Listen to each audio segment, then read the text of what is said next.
Have you ever experienced the frustration of knowing you're technically right, yet feeling unable to influence decisions or move others to action? Perhaps you've worried that persuasion might feel manipulative, even unethical. You're not alone. Many skilled professionals struggle to turn sound reasoning into agreement.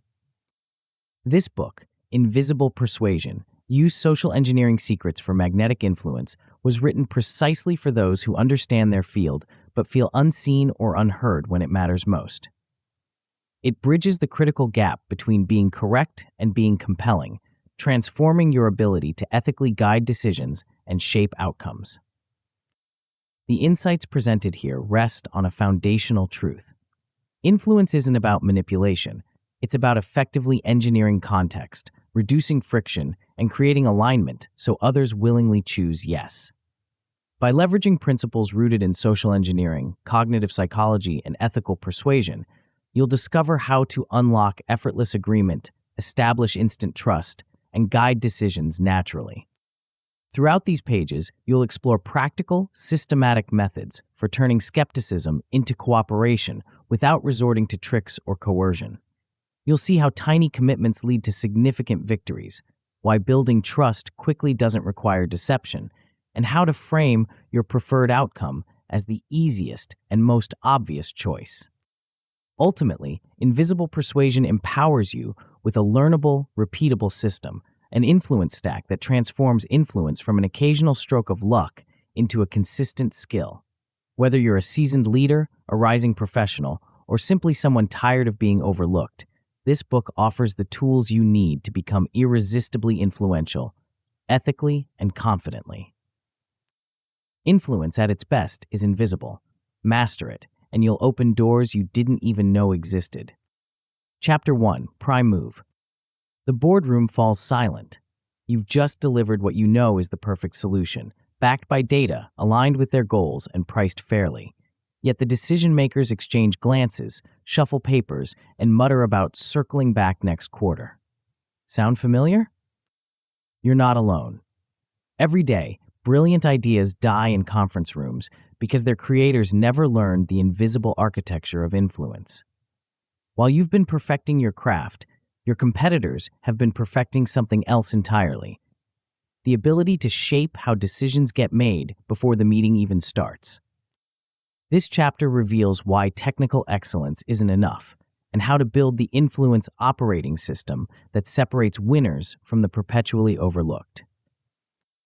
When being right isn't enough. Here's the brutal truth. Your ideas aren't failing because they're wrong. They're failing because you're fighting the wrong battle. Most professionals approach influence like a debate club. Better facts, louder voices, longer presentations. But while you're building the perfect argument, someone else is building the perfect context. They're not just presenting solutions, they're engineering the environment where their solutions feel inevitable. Consider this. When Steve Jobs unveiled the iPhone, he didn't start with technical specifications. He started by reframing what a phone could be. An iPod, a phone, and an internet communicator.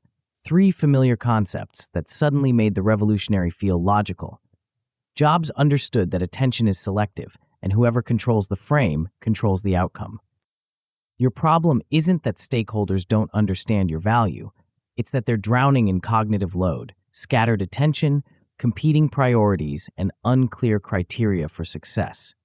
In this chaos, they default to mental shortcuts, and if you're not deliberately shaping those shortcuts, someone else is. The leverage trap. You've been taught that hard work equals results. More meetings, more data, more follow-ups. But here's what nobody tells you. Effort without leverage is just expensive theater. Franca Bagnale, the former con artist turned FBI consultant, once said that he never broke into a single building. He simply walked through the front door wearing the right uniform with the right story. The difference between manipulation and influence isn't the technique, it's the ethics and the outcome. Bagnale's transformation from criminal to consultant proves a crucial point. The same psychological principles that can deceive can also protect, persuade, and serve. The question isn't whether these principles exist, they're hardwired into human psychology.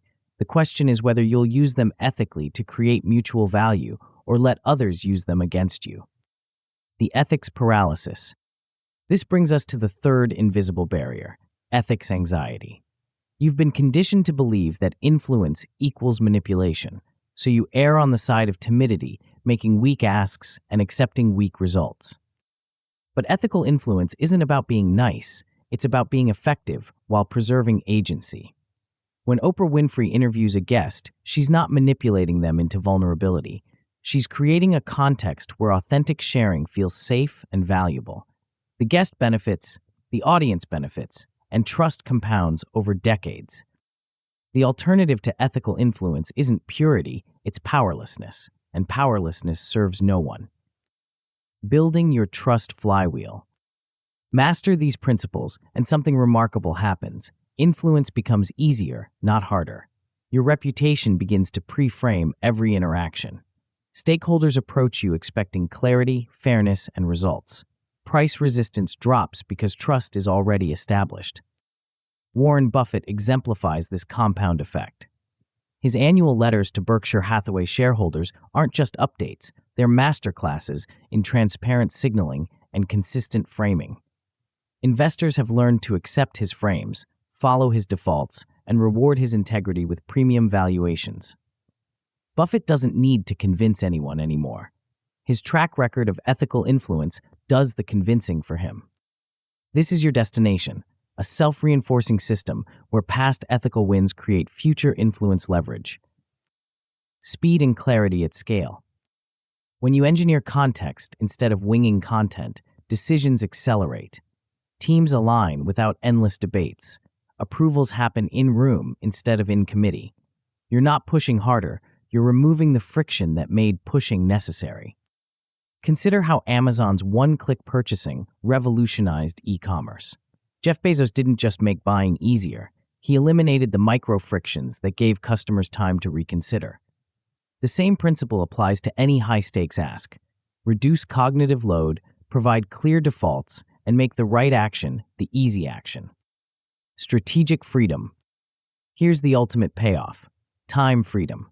When your influence systems run smoothly, you stop firefighting and start vision casting. You scale through systems, not stress. Ethical influence becomes your competitive moat, something competitors can see but can't easily replicate. The framing wars you're losing. While you perfect your presentations, savvier competitors are perfecting their positioning. They're not just responding to market narratives, they're creating them. They win deals not because their solutions are better, but because their frames arrived first. In 5 years, this gap will be insurmountable. The leaders who master invisible persuasion today will own the conversations tomorrow. Decision theater and team fatigue. Without clear influence frameworks, your organization devolves into decision theater. Endless meetings that generate heat but no light. Teams burn out on process instead of focusing on progress. High performers leave for environments where decisions actually get made. Lost market position.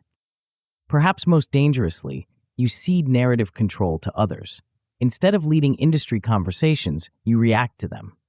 Instead of setting standards, you chase them. Your expertise becomes a commodity because you never learn to package it as a movement. Your influence operating system. This book gives you 7 interconnected tools that transform how decisions happen around you. Pretext Power teaches you to craft credible roles and purposes that open doors before you speak. You'll learn to align your timing with their cycles and layer legitimacy signals that collapse doubt. Primed Frames shows you how to own the moment before the message. You'll set attentional filters so your proposals land as obvious next steps, using contrast and anchoring to make value legible. Trust Stacks helps you engineer credibility as a system, not a slogan. You'll layer ability, benevolence, and integrity with authority and social proof to make big asks feel safe. Micro Yeses turns maybe into momentum through carefully designed agreement ladders. You'll learn when to use reciprocal concessions and how to seed value first to trigger cooperative action. Choice design structures decisions so the right action becomes the easy action. You'll simplify paths, set smart defaults, and place asks where action naturally happens. Rapport Speed compresses months of trust into minutes through calibrated warmth and theory of mind. You'll create fast affinity without fake familiarity. Ethical Guardrails ensures your influence remains respectful, reversible, and mutually beneficial. You'll install consent gates and calibrate tactics to context sensitivity. The psychology behind the system. This isn't manipulation, it's applied psychology. Under cognitive load, humans rely on mental shortcuts called heuristics.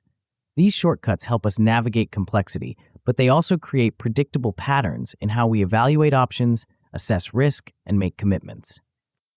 The theory of mind principle teaches us to model what others believe and want, then speak to those unstated motivations. The trust triad, ability, benevolence, and integrity, explains why competence alone fails to persuade. Choice architecture reveals how defaults, sequencing, and micro-commitments guide behavior without coercion. These aren't tricks, they're features of human psychology. The question is whether you'll use them consciously and ethically, or let others use them unconsciously against you. Winners versus losers, the mindset shift. Winners engineer context, losers wing content. Winners understand that the frame matters more than the facts. They invest time in setting up the conversation, not just delivering the message. Winners protect agency, losers push harder. They create space for authentic choice while making the right choice obvious. They win through attraction, not pressure. Winners measure and iterate, losers explain and stall. They track cycle time, acceptance rates, and objection patterns. They treat influence as a skill to develop, not a talent to hope for. Proof of concept, the masters. Steve Jobs didn't just sell products, he sold inevitability. His presentations followed a precise formula: create dissatisfaction with the status quo, introduce a new category, then position Apple's solution as the obvious evolution. The iPhone wasn't just a better phone, it was the phone that made all other phones obsolete. Oprah Winfrey built a media empire on ethical influence. Her interview style, deep listening, emotional labeling, and face-saving empathy created a context where guests felt safe to be vulnerable. This wasn't manipulation, it was masterful rapport engineering that served everyone involved. Frank Abagnale's transformation from con artist to FBI consultant proves that influence techniques are morally neutral. The same principles that enabled deception now protect organizations from fraud. The difference is intent, consent, and outcome. Your first move. By the end of this book, you'll have built and tested one complete influence stack for a high-stakes ask. You'll craft credible pretexts, prime effective frames, and design micro-yes ladders that turn hesitation into momentum. You'll install consent gates that reduce reactance while accelerating decisions. More importantly, you'll develop the feedback loops that turn good influence into great influence. You'll track what works, refine what doesn't, and build a reputation for clarity and fairness that compounds over time. The principles you're about to learn aren't just tactics, they're the foundation of a new operating system, one that turns influence from an art into a science, from a hope into a system, from a struggle into a strength. But first, you need to understand how to walk through the front door with the right story at the right time. In the next chapter, we'll explore the subtle art of pretext power, the invisible key that unlocks access before anyone realizes they're being influenced. Before we continue, make sure to subscribe to Grow to the Top and activate notifications to receive more self-improvement tips that will supercharge your growth. And make sure to give this video a thumbs up and share it with your friends. It really helps the channel grow. Thank you for your support. Chapter 2, Pretext Power. The email sits in your drafts folder, cursor blinking mockingly at the end of an unfinished sentence. You've rewritten the subject line 6 times, crafted 3 different opening paragraphs, and you still can't shake the feeling that hitting send will result in radio silence, or worse, a polite brush-off. Here's what you're missing. The battle for attention isn't won in the body of your message. It's won in the first 3 seconds before anyone reads a single word of your carefully crafted pitch. The The difference between delete and tell me more isn't your offer, it's your pretext. Most professionals approach outreach like they're knocking on doors in their pajamas, wondering why no one lets them in. But what if there was a way to make your arrival feel not just welcome, but inevitable? The invisible gatekeeper. Every decision maker has an invisible filter running in their mind, constantly asking the same question: should I pay attention to this person? This filter operates faster than conscious thought, making snap judgments based on pattern recognition and threat assessment. Kevin Mitnick, the legendary hacker turned cybersecurity consultant, understood this better than anyone. During his black hat days, Mitnick rarely broke into computer systems through technical exploits. Instead, he'd call a company's help desk, claiming to be a new employee who'd forgotten his password. With the right company jargon and a plausible backstory, he'd have system access within minutes. The fascinating part? Mitnick's transformation into one of the world's most trusted cybersecurity experts proves that the same psychological principles that enabled his exploits now protect organizations worldwide. The techniques didn't change, the ethics and outcomes did. Your challenge isn't technical, it's psychological. You need to craft a context where your request feels routine, not risky, where access feels like standard operating procedure, not a special favor. The trust deficit problem.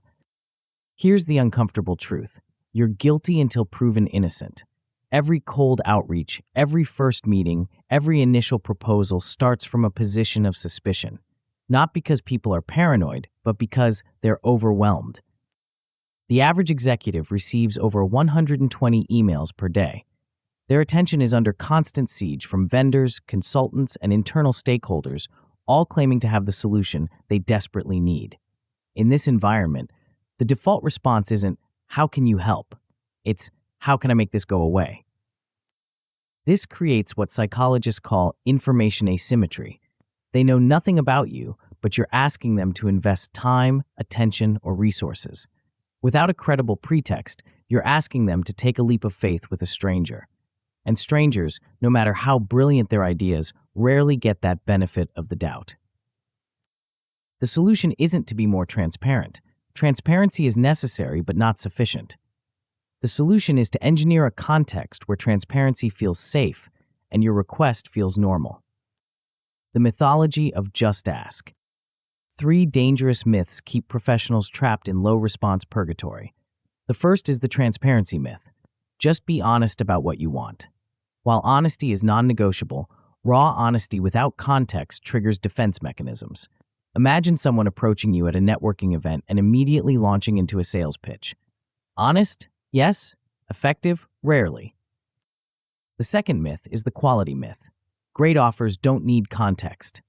This assumes that value is self-evident, that good ideas speak for themselves. But value is always perceived through filters of trust, timing, and relevance. The same offer can feel revolutionary or irrelevant depending on how it's positioned. The third myth is the credential myth. Titles win trust.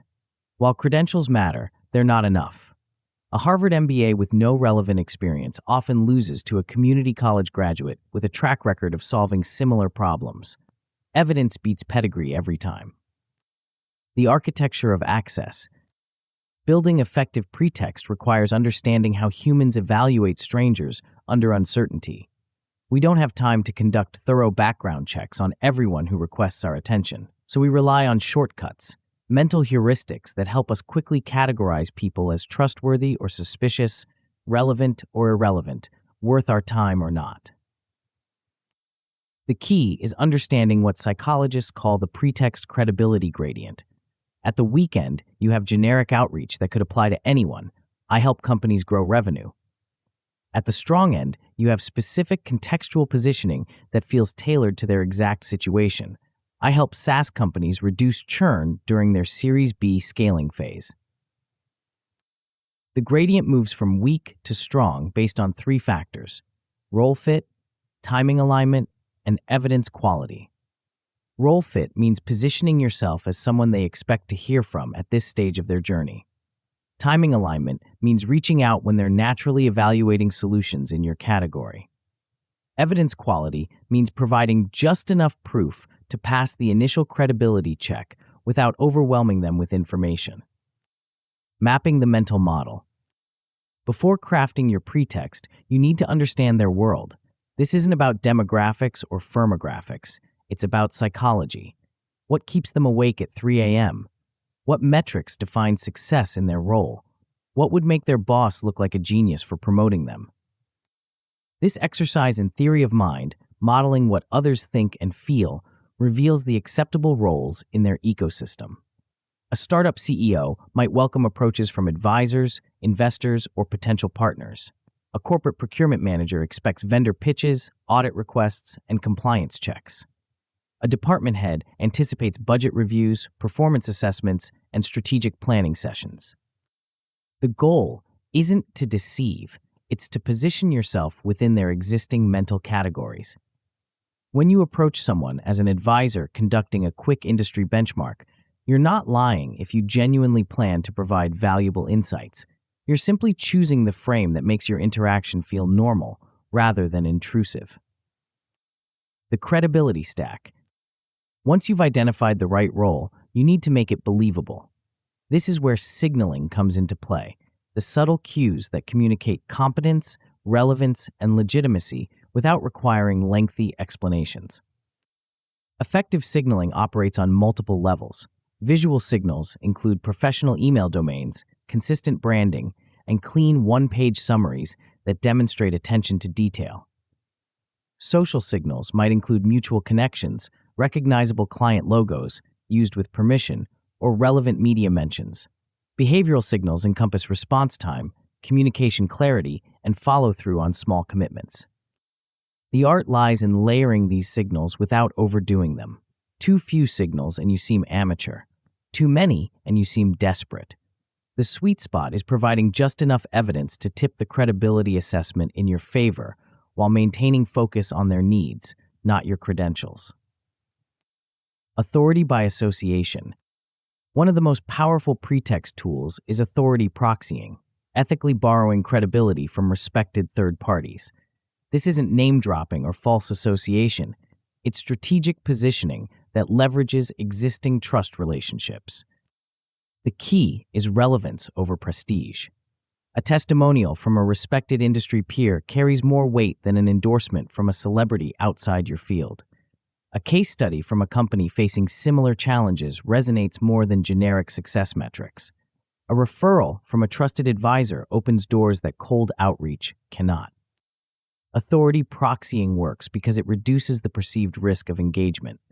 When someone they trust has vouched for you, the mental calculation shifts from, "Is this person legitimate?" to, "What value might they provide?" This subtle shift in framing can mean the difference between a deleted email and a scheduled meeting. The timing advantage. Even perfect positioning fails without proper timing. The same message that gets ignored in January might generate immediate interest in March if it aligns with budget cycles, strategic planning sessions, or industry events. Smart practitioners map their prospects' natural rhythms. Software companies evaluate new tools before renewal periods. Retailers plan for seasonal campaigns months in advance. Professional services firms assess partnerships during slow periods when they have bandwidth for strategic thinking. This isn't about being pushy, it's about being helpful at the right moment. When your outreach arrives just as they're naturally considering solutions in your category, it feels like serendipity rather than sales. The language of legitimacy. The words you choose signal your understanding of their world. Generic business speak, synergies, solutions, partnerships marks you as an outsider.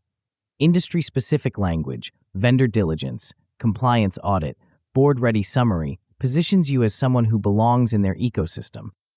This linguistic alignment extends beyond jargon to include communication style, urgency levels, and decision-making frameworks. A startup founder expects rapid-fire exchanges and quick pivots. A government contractor anticipates formal processes and detailed documentation. Matching their communication style reduces friction and builds subconscious rapport. The pretext formula. Effective pretext follows a simple but powerful formula. role plus purpose, timing, evidence. The role positions you within their existing mental categories. The purpose explains why you're reaching out in one clear, outcome-oriented sentence. The timing aligns with their natural evaluation cycles. The evidence provides just enough proof to pass the initial credibility check. For example, as an advisor helping SaaS companies optimize their Series B scaling role, I'm conducting a quick benchmark study on churn reduction strategies purpose ahead of Q4 board meetings timing. Based on your recent growth announcements, evidence, I'd value your perspective on a 15-minute call. This formula works because it answers the three questions running through every prospect's mind. Who are you? Why should I care? Why now? When pretext goes wrong, even well-crafted pretext can backfire if misaligned with audience expectations. The most common failure mode is role mismatch, positioning yourself as a consultant when they need a vendor or as a partner when they're looking for a service provider. The solution is flexibility. Test different roles and adjust based on response patterns.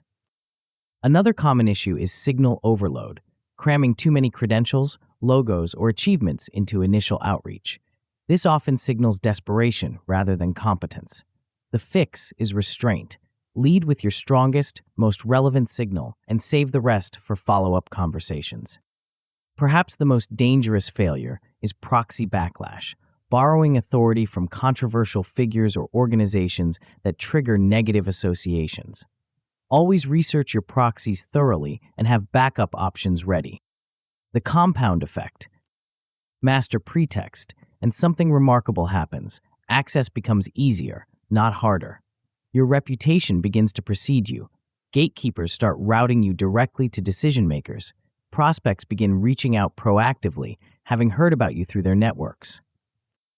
This compound effect occurs because effective pretext isn't just about individual interactions. It's about building a systematic approach to relationship initiation that scales over time. Each successful engagement creates social proof for the next. Each satisfied stakeholder becomes a potential referral source. Each positive outcome strengthens your authority, proxying potential.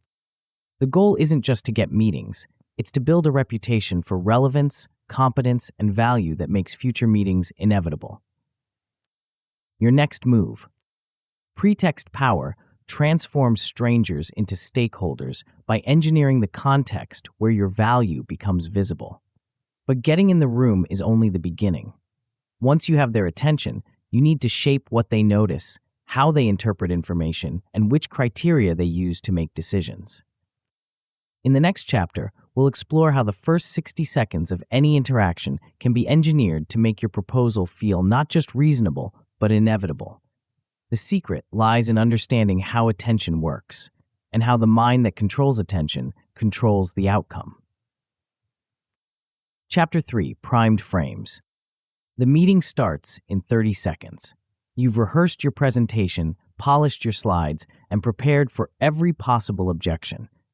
But as you watch the decision makers file into the conference room, checking phones and shuffling papers, a sinking realization hits.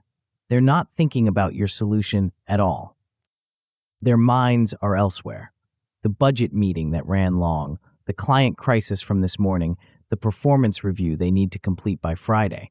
You have their bodies in the room, but their attention is scattered across a dozen competing priorities. And attention, not logic, determines what gets decided. Here's what most professionals miss. The battle for influence isn't won during your presentation. It's won in the moments before you speak, when minds are still forming the criteria they'll use to judge your proposal. Master this invisible window, and your ideas don't just get heard, they feel inevitable. The attention wars. Every day, your prospects are bombarded with information, requests, and decisions.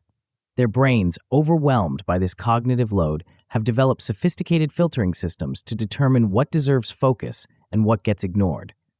These filters operate below conscious awareness, making split-second judgments about relevance, urgency, and value. The cruel irony? While you're perfecting your content, someone else is perfecting their context. They're not just presenting better solutions, they're shaping how solutions get evaluated in the first place. They understand that whoever controls the frame controls the outcome. Consider how Steve Jobs revolutionized product launches. When he unveiled the iPhone in 2007, he didn't start with technical specifications or competitive comparisons. Instead, he spent the first 10 minutes redefining what a phone could be. An iPod, a phone, and an internet communicator. 3 familiar concepts that suddenly made the revolutionary feel logical. By the time he revealed the iPhone, the audience wasn't just ready to buy. They were wondering why no one had thought of it before. Jobs understood a fundamental truth about human psychology. We don't see reality directly. We see reality through frames, mental structures that determine what we notice, how we interpret information, and which criteria we use to make decisions. Change the frame, and you change the decision without changing a single fact. The invisible architecture of judgment. Your prospects aren't blank slates waiting for information. They're walking into every interaction with existing beliefs, biases, and mental models that will shape how they interpret everything you say. These cognitive structures operate like invisible architecture, determining which arguments feel compelling and which feel irrelevant. The challenge is that most people are unaware of their own frames. They believe they're making rational decisions based on objective criteria, when in reality they're making emotional decisions and then finding logical reasons to justify them. This isn't a flaw. It's how human cognition works under time pressure and uncertainty. Smart influencers don't fight this system. They work with it. They understand that the mind that arrives at your conclusion feels more confident than the mind that's told your conclusion. So instead of presenting solutions, they engineer the thinking process that makes their solution feel self-evident. The mythology of pure logic. 3 dangerous myths keep professionals trapped in ineffective presentation patterns. The first is the facts myth. Good data speaks for itself. This assumes that people process information objectively, weighing evidence without bias. But neuroscience reveals that we feel first, then think. Emotional reactions happen in milliseconds. Rational analysis takes minutes. By the time logic kicks in, the emotional verdict is already in. The second myth is the pricing myth. Never lead with cost. While premature pricing can kill deals, strategic anchoring often clarifies value. When prospects don't know what something should cost, they have no framework for evaluating whether your price is fair. A well-placed anchor provides that framework, making subsequent prices feel reasonable by comparison. The third myth is the spin myth. Framing is manipulation. This confuses ethical positioning with deceptive manipulation. Ethical framing reveals truth more clearly. It doesn't conceal it. When you help someone see their problem through a more useful lens, you're providing clarity, not confusion. The persuasion principle. The most powerful influence happens before you make your case. Psychologist Robert Cialdini calls this persuasion, the practice of arranging for recipients to be receptive to your message before they encounter it. This isn't about manipulation, it's about preparation. Think of persuasion as mental priming. Just as physical warm-ups prepare muscles for exercise, cognitive warm-ups prepare minds for decision-making. When you prime someone to think about efficiency, they become more sensitive to time-saving solutions. When you prime them to consider risk, they become more interested in safety measures. When you prime them to focus on growth, they become more receptive to investment opportunities. The key is subtlety. Heavy-handed priming feels manipulative and triggers resistance. Elegant priming feels natural and creates openness. The difference lies in relevance and authenticity. Priming someone to consider criteria that genuinely matter to their situation versus priming them to consider criteria that only benefit your agenda. The outcome-first strategy. Most presentations follow a logical sequence: problem, analysis, solution, benefits. But logic isn't how decisions get made. Decisions start with desired outcomes, then work backward to find justification. Smart influencers reverse engineer this process, starting with the end state and building toward it. Beginning with outcomes serves multiple purposes. First, it aligns everyone on what success looks like before diving into how to achieve it. Second, it creates a shared vision that makes subsequent trade-offs feel worthwhile. Third, it positions your solution as the bridge between current reality and desired future, rather than just another option to consider. The most effective outcome statements are specific, measurable, and emotionally resonant. Instead of improve efficiency, try reduce report generation time from 4 hours to 30 minutes, giving your team Friday afternoons back for strategic work. The specificity makes it believable. The emotional hook makes it compelling. But here's the crucial part. Don't just state the outcome. Co-create it. Ask them to add one metric or modify one element. This small act of collaboration transforms your vision into their vision, creating psychological ownership that dramatically increases buy-in. The anchoring advantage. Human judgment is relative, not absolute. We don't evaluate options in isolation. We compare them to reference points called anchors. The first number we hear in any category becomes the anchor that influences all subsequent judgments in that category. This isn't conscious, it's automatic and powerful. Most professionals fear anchoring because they worry about sticker shock. But strategic anchoring actually reduces price resistance by providing context for value. When someone doesn't know what something should cost, any price feels arbitrary. When they have a reference point, prices feel justified or unjustified relative to that anchor. The key is choosing the right anchor. Start with a comprehensive option that showcases the full scope of what's possible. This isn't bait and switch, it's education. You're showing them the complete solution before right-sizing to their specific needs and budget. The comprehensive option becomes the anchor that makes your recommended option feel reasonable and focused. Context matters as much as the number itself. Translating annual costs into monthly investments, per employee expenses, or risk avoidance calculations can dramatically shift perception. A $50,000 software implementation feels expensive until you frame it as $4,000 per month to eliminate the risk of a data breach that could cost millions. The power of contrast. Humans think in comparisons. We don't judge things in isolation, we judge them relative to alternatives. This creates an opportunity to shape perception through strategic contrast, not by changing facts, but by changing the comparison set. The most effective contrast isn't between your solution and competitors' solutions. It's between the old way of doing things and the new way you're proposing. This shifts the conversation from why you versus them to why change versus status quo. The first question positions you as one option among many. The second positions you as the catalyst for necessary evolution. Effective contrast follows a simple pattern. Old way versus new way across 3 dimensions that matter most to your audience. For efficiency-focused buyers, contrast speed, accuracy, and effort. For risk-averse buyers, contrast security, compliance, and auditability. For growth-focused buyers, contrast scalability, flexibility, and competitive advantage. The key is naming the villain without villainizing people. The enemy isn't the current vendor or the existing team. It's the outdated process, the unnecessary complexity, or the hidden risk. This allows people to embrace change without admitting they were wrong before. The timing window. Even perfect framing fails without proper timing context. People need to understand not just why your solution matters, but why it matters now. Without urgency, even compelling proposals get relegated to someday status, which, in business, usually means never. Effective urgency isn't artificial pressure, it's authentic opportunity cost. What happens if they wait 6 months? What changes in their industry, their competition, or their internal situation that makes delay expensive? What windows of opportunity close if they don't act within a reasonable time frame? The most powerful urgency comes from their own goals and deadlines.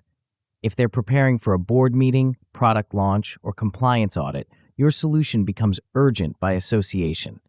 If they're facing budget cycles, renewal periods, or strategic planning sessions, timing becomes a natural motivator rather than artificial pressure. The language of inevitability. The words you choose don't just describe your solution, they shape how people think about it. Certain phrases create momentum, others create resistance. Certain metaphors make complex concepts feel simple, others make simple concepts feel complex. Rule of three phrases are particularly powerful because they feel complete and memorable. Faster, safer, simpler sticks better than a longer list of benefits. Reduce, reuse, recycle became a movement partly because of its rhythmic structure. Location, location, location summarizes real estate wisdom in a way that single words cannot. Numbers beat adjectives every time. Significant improvement could mean anything.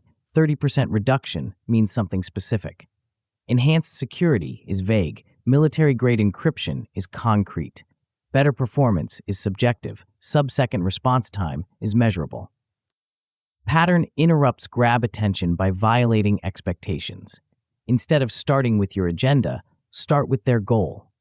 Instead of presenting your solution, present their problem. Instead of explaining your process, explore their criteria. These small disruptions to normal meeting flow create moments of heightened attention where key messages can land with maximum impact. The preemptive strike. Every solution involves trade-offs.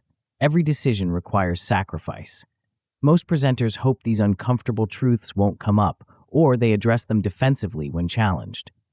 Smart influencers surface the toughest trade-off themselves, then explain why it's worth it. This preemptive honesty serves multiple purposes.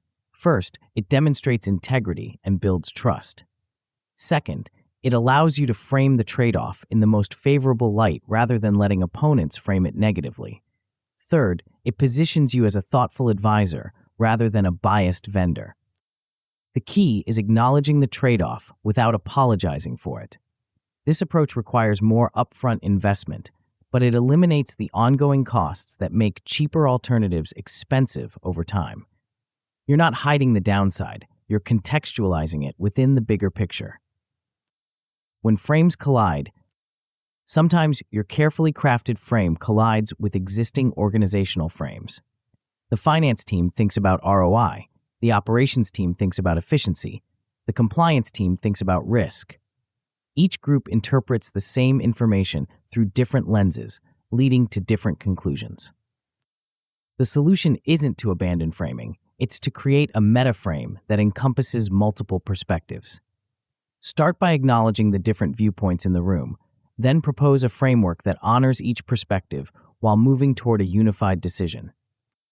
This might involve creating a simple scorecard that weights different criteria according to organizational priorities, or developing a phased approach that addresses immediate concerns while building toward long-term goals, or identifying shared metrics that matter to multiple stakeholders. The goal isn't to eliminate different perspectives, it's to channel them toward a productive decision-making process. The compound effect of consistent framing. Master framing, and something remarkable happens. People start using your language to describe their own problems. Your frameworks become their frameworks. Your criteria become their criteria. Your solutions start feeling like their ideas. This compound effect occurs because effective framing doesn't just influence individual decisions, it shapes how people think about entire categories of problems. When your frames prove useful, people adopt them for future situations. When your language proves precise, people incorporate it into their vocabulary. When your logic proves sound, people apply it to new challenges. The ultimate goal isn't just to win the current decision, it's to become the default framework for future decisions in your category. Your framing foundation. Primed frames transform how people think about problems, solutions, and trade-offs. But even the most elegant framing falls flat without underlying credibility. People need to believe not just that your solution makes sense, but that you can actually deliver it. In the next chapter, we'll explore how to engineer trust as a systematic advantage rather than hoping it develops naturally. The secret lies in understanding that credibility isn't just about what you've done, it's about how you stack the evidence of what you can do. Chapter 4, Trust Stacks. The proposal is perfect. Your solution addresses every requirement. Your pricing is competitive, and your timeline is realistic. Yet something feels off in the room. The decision makers are polite but distant, asking probing questions that feel more like interrogation than exploration. You sense they want to believe you, but something invisible is holding them back. That invisible barrier isn't about your solution, it's about you. Specifically, it's about whether they trust you enough to bet their reputation, budget, and timeline on your promises. And trust, unlike logic, can't be argued into existence. It has to be engineered.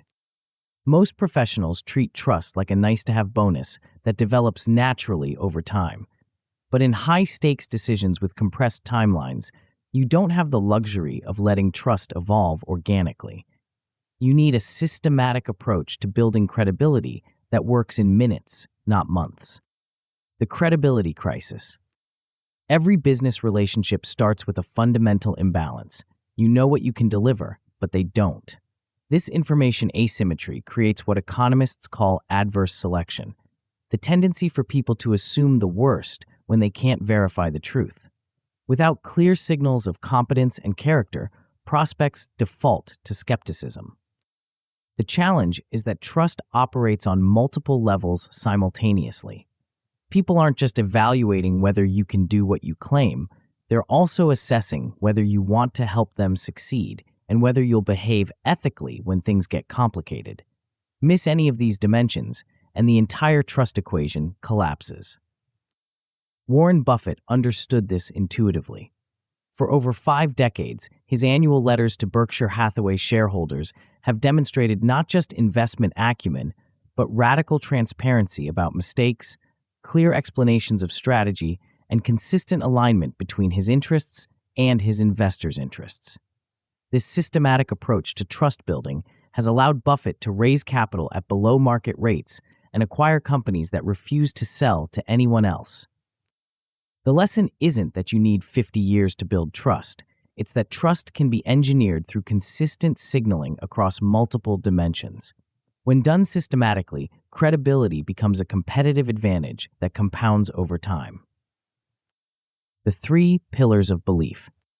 Psychologists have identified 3 core components that determine whether people trust someone in professional contexts. The first is ability, evidence that you can actually do what you claim. The second is benevolence, proof that you genuinely want them to succeed. The third is integrity, confidence that you'll behave ethically even when it's inconvenient. Most professionals focus exclusively on the first pillar, assuming that competence alone drives trust. They lead with credentials, case studies, and technical expertise, wondering why prospects remain hesitant despite overwhelming evidence of capability. The missing pieces are benevolence and integrity, the emotional and ethical dimensions that transform competence into confidence. Ability without benevolence feels predatory.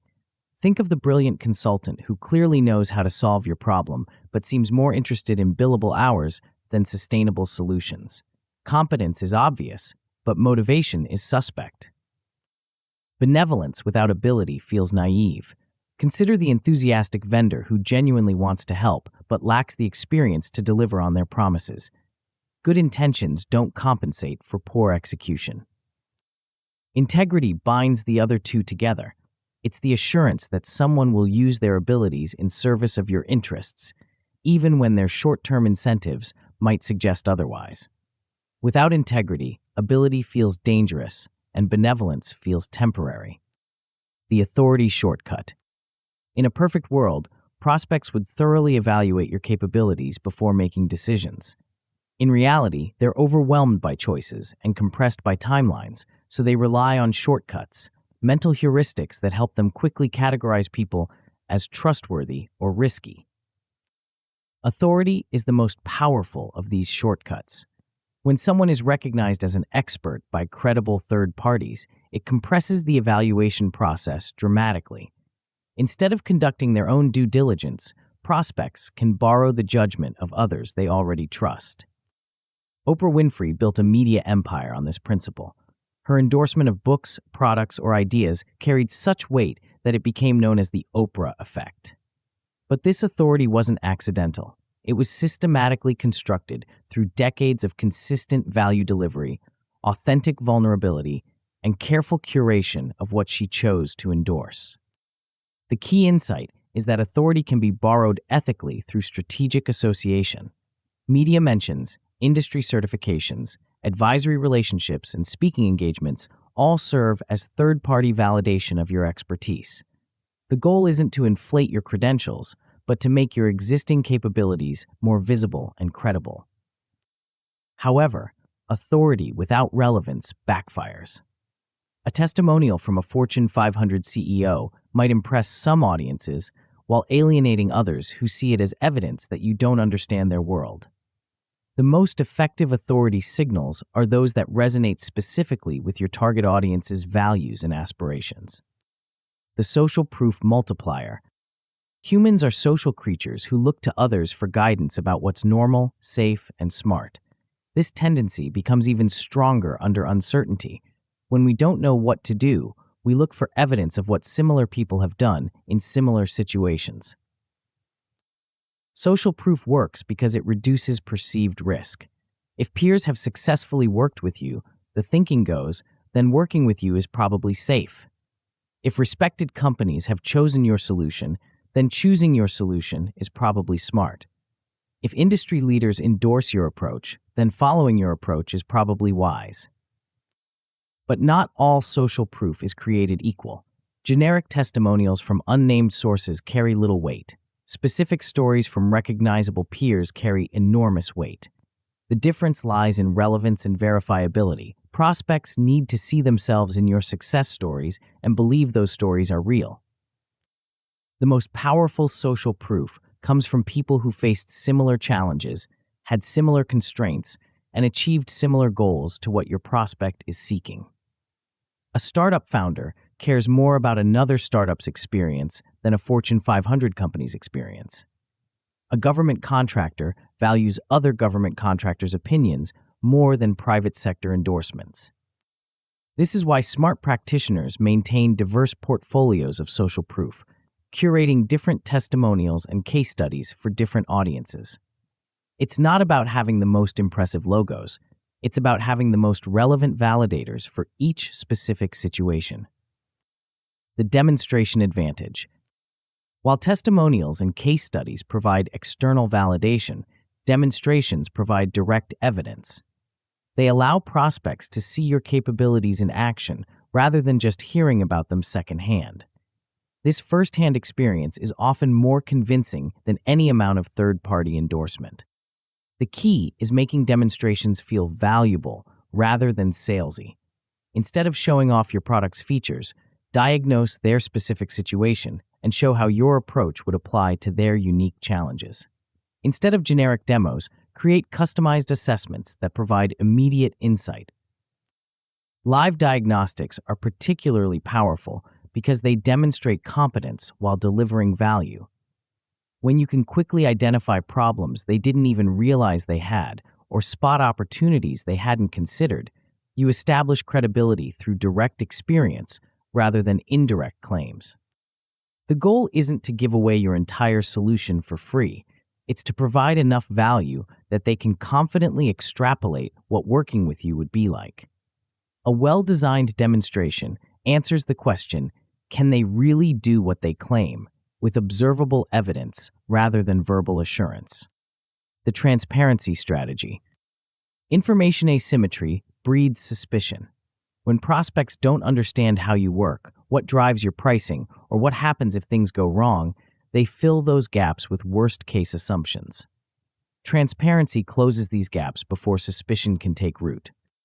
This doesn't mean revealing trade secrets or proprietary methodologies. It means explaining your process in plain English, providing clear rationale for your pricing structure, and being upfront about potential risks and how you mitigate them. It means offering ways for them to verify your claims and providing easy exit ramps if things don't work out. Warren Buffett's annual letters exemplify this approach. He doesn't just report results, he explains his thinking, acknowledges mistakes, and provides frameworks that investors can use to evaluate his performance independently. This radical transparency has built such strong trust that Berkshire Hathaway trades at a premium to its intrinsic value. Transparency works because it signals confidence and integrity. People who have something to hide tend to be vague and evasive. People who are confident in their value tend to be specific and direct. By choosing transparency, you signal that you have nothing to hide and everything to gain from honest evaluation. The risk reversal revolution. Even with strong credibility signals, prospects still face downside risk. What if you don't deliver as promised? What if the solution doesn't work in their environment? What if they need to change direction midstream? These concerns create hesitation even when trust is high. Risk reversal addresses these concerns by shifting risk from the prospect to you. Instead of asking them to bet everything on your promises, you offer ways to test your claims with limited exposure. Pilots, phased implementations, performance guarantees, and money-back policies all serve this function. The key is making risk reversal feel genuine rather than gimmicky. Prospects can sense when guarantees are designed to sound good while being practically useless. Effective risk reversal provides real protection that you're genuinely willing to honor, even when it's inconvenient. This approach works because it aligns your incentives with theirs. When your compensation depends on their success, they can trust that you'll work hard to ensure positive outcomes. When they can exit easily if things don't work out, they can engage without fear of being trapped in a bad situation. The proof portfolio strategy. Different people find different types of evidence convincing. Some are swayed by data and metrics. Others prefer stories and testimonials. Still others want to see live demonstrations or speak with references. The most effective trust-building approach provides multiple types of proof that satisfy different cognitive preferences.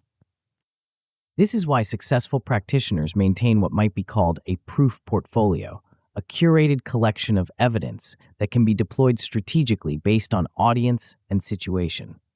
For analytical buyers, lead with data and metrics.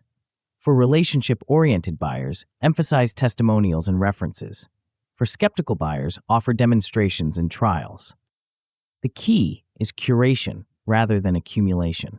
Having 50 mediocre testimonials is less effective than having 5 excellent ones that directly address your prospect's specific concerns. Having a dozen generic case studies is less powerful than having 3 detailed stories that mirror your prospect's situation exactly. Quality beats quantity, but variety beats uniformity. The goal is to have compelling proof for each dimension of trust, ability, benevolence, and integrity that can be tailored to different audiences and situations. The credibility cascade. When trust signals are stacked effectively, they create a cascade effect where each piece of evidence reinforces the others. A media mention makes testimonials more credible. Testimonials make case studies more believable. Case studies make demonstrations more compelling. Demonstrations make guarantees feel safer. This compound effect occurs because each signal addresses different aspects of the trust equation while building on the foundation created by previous signals. The result is credibility that feels overwhelming rather than incremental. Prospects stop looking for reasons to doubt and start looking for reasons to move forward. The cascade also creates momentum in the decision-making process. Instead of needing to overcome skepticism at each step, you're building on growing confidence. Instead of fighting uphill battles against doubt, you're riding downhill momentum toward agreement. When trust signals misfire, even well-intentioned trust building can backfire if misaligned with audience expectations or cultural norms. Overloading prospects with credentials can signal desperation rather than competence. Using controversial authority figures can trigger negative associations. Providing too much social proof can make your service seem commoditized rather than exclusive. The solution is calibration, matching your trust signals to your audience's values, preferences, and decision-making style. Conservative buyers prefer established authorities and proven approaches. Innovative buyers prefer cutting-edge endorsements and novel methodologies. Risk-averse buyers want extensive proof and guarantees. Risk-tolerant buyers want speed and flexibility. This requires understanding not just what your prospects need, but how they prefer to evaluate vendors and make decisions. Some organizations have formal procurement processes that require specific types of documentation. Others make decisions based on personal relationships and gut instinct. Your trust-building approach must align with their evaluation criteria to be effective. The long game of reputation. Individual trust-building interactions compound into long-term reputation. Each successful engagement creates social proof for the next. Each satisfied client becomes a potential reference. Each positive outcome strengthens your authority positioning. Over time, your reputation begins to precede you, making future trust-building easier and more effective. This compound effect is why ethical trust-building is so important. Shortcuts that work in the short term, exaggerated claims, misleading testimonials, false urgency create long-term reputation risks that can destroy years of careful relationship building. Sustainable influence requires sustainable trust-building practices. The goal isn't just to win the current deal, it's to build a reputation for competence, integrity, and results that makes future deals easier to win. When prospects come to you already trusting your capabilities, the entire sales process accelerates, and the pricing conversation becomes more favorable. Building your trust architecture. Trust stacks transform credibility from a hope into a system. But even the strongest trust foundation means nothing if people don't take action on their newfound confidence.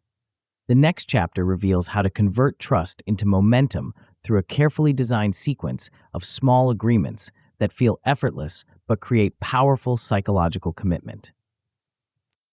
The secret lies in understanding that big decisions are really just collections of small decisions, and that the person who controls the sequence controls the outcome.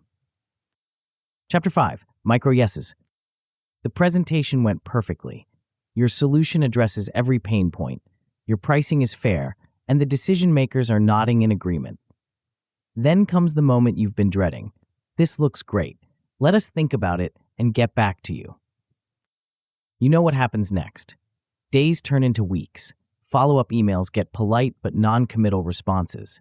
The deal doesn't die, it just fades into that gray zone where good intentions go to disappear. You had their attention, their interest, even their enthusiasm, but somehow you lost their momentum. Here's what you missed. Big decisions aren't really big decisions.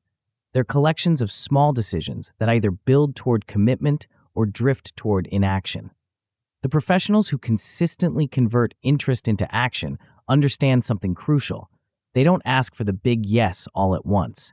They engineer a sequence of tiny yeses that make the big yes feel inevitable. The psychology of momentum. Human beings are consistency machines. Once we commit to something, even something small, we feel psychological pressure to act in ways that align with that commitment. This isn't conscious, it's hardwired into our cognitive architecture as a way to maintain a coherent sense of self. Psychologists call this the commitment consistency principle, and it's one of the most powerful forces in human decision-making. When someone agrees to a small request, they're not just saying yes to that specific action, they're also updating their self-image to include being the kind of person who says yes to requests like that.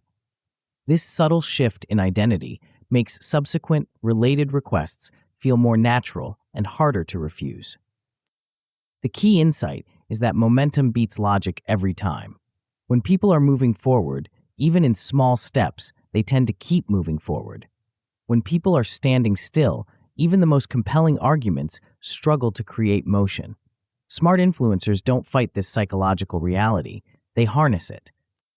Consider how Elon Musk revolutionized automotive pre-orders with Tesla.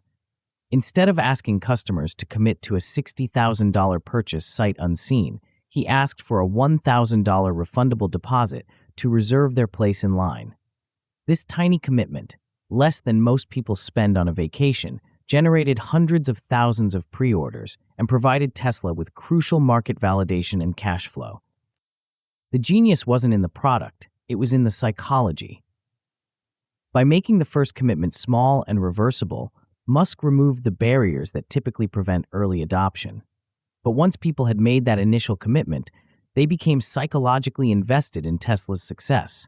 They started following the company's progress, defending the brand to skeptics, and eagerly anticipating delivery. A small deposit had transformed passive prospects into active advocates. The momentum killers. Most professionals unknowingly sabotage their own success by asking for too much too soon. They present comprehensive solutions to complex problems, then wonder why decision-makers hesitate. The issue isn't that the solution is wrong, it's that the ask is overwhelming. Big asks trigger what psychologists call loss aversion, the tendency to feel potential losses more acutely than equivalent gains. When you ask someone to commit significant time, money, or reputation to an unproven relationship, their brain automatically focuses on everything that could go wrong. Even if the logical case is compelling, the emotional case feels risky. This creates what might be called decision paralysis, the state where people want to move forward but can't overcome their anxiety about making the wrong choice. They get trapped in endless analysis, seeking more information, more references, more time to think. But more information rarely resolves emotional hesitation. It just provides more things to worry about. The traditional response to this hesitation is to argue harder, more data, more testimonials, more logical reasons why the decision makes sense. But logic can't overcome psychology. When someone is emotionally stuck, rational arguments often backfire by making them feel pressured, which triggers reactance and makes them even more resistant to moving forward. The latter strategy. The solution isn't to argue harder, it's to ask smaller. Instead of requesting one big commitment, design a sequence of tiny commitments that feel effortless individually but create powerful momentum collectively. Each small yes makes the next slightly larger yes feel natural and consistent. This approach works because it transforms the decision-making process from a single high-stakes choice into a series of low-stakes experiments. Instead of betting everything on your promises, prospects can test your claims incrementally, building confidence through direct experience rather than theoretical evaluation. The most effective sequences follow a natural progression from attention to insight to experiment to decision. The first step captures their focus with something valuable but low commitment. The second step provides useful insights that demonstrate your competence while gathering information about their specific situation. The third step offers a limited experiment that proves your value in their environment. The fourth step presents a clear path forward based on demonstrated results. Each step serves multiple purposes. It provides value to the prospect, reduces their perceived risk, demonstrates your capabilities, and creates psychological commitment to the process. By the time you reach the final decision point, saying yes feels like the natural continuation of a journey they've already begun, rather than a leap of faith into the unknown. The reciprocity engine. The most powerful micro-yes sequences don't just ask for small commitments, they provide disproportionate value at each step. This triggers the reciprocity principle, another fundamental aspect of human psychology that creates obligation to return favors and match generosity.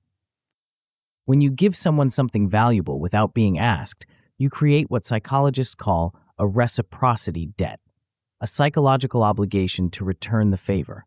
This isn't manipulation, it's how healthy relationships develop. People who consistently provide value without immediate expectation of return build social capital that can be drawn upon when needed. The key is making sure the value you provide is genuinely useful, not just impressive. A detailed analysis that sits in their inbox unread creates no reciprocity debt. A simple benchmark that helps them make a decision next week creates significant obligation. A complex proposal that requires hours to evaluate feels burdensome. A one-page summary that clarifies their options feels helpful. This is why the most successful practitioners lead with diagnostics rather than solutions. Instead of presenting what they can do, they demonstrate understanding of what needs to be done. Instead of showcasing their capabilities, they reveal insights about the prospect's situation. Instead of asking for trust, they earn credibility through immediate value delivery. The concession gambit. Sometimes, despite your best efforts to create momentum, prospects get stuck at a particular decision point. They see the value, trust your capabilities, but can't overcome their hesitation about scope, timeline, or investment level. In these situations, a strategic concession can unlock forward movement. The door-in-the-face technique leverages the human tendency to reciprocate concessions. When someone makes a large request that gets refused, then follows with a smaller request, the smaller request feels reasonable by comparison, and the refusal of the larger request creates obligation to consider the smaller one more favorably. But this technique only works when the initial request is genuine and the concession is real. If prospects sense that you inflated the first ask just to make the second one look better, the entire approach backfires. The concession must feel like a legitimate compromise, not a manipulative tactic.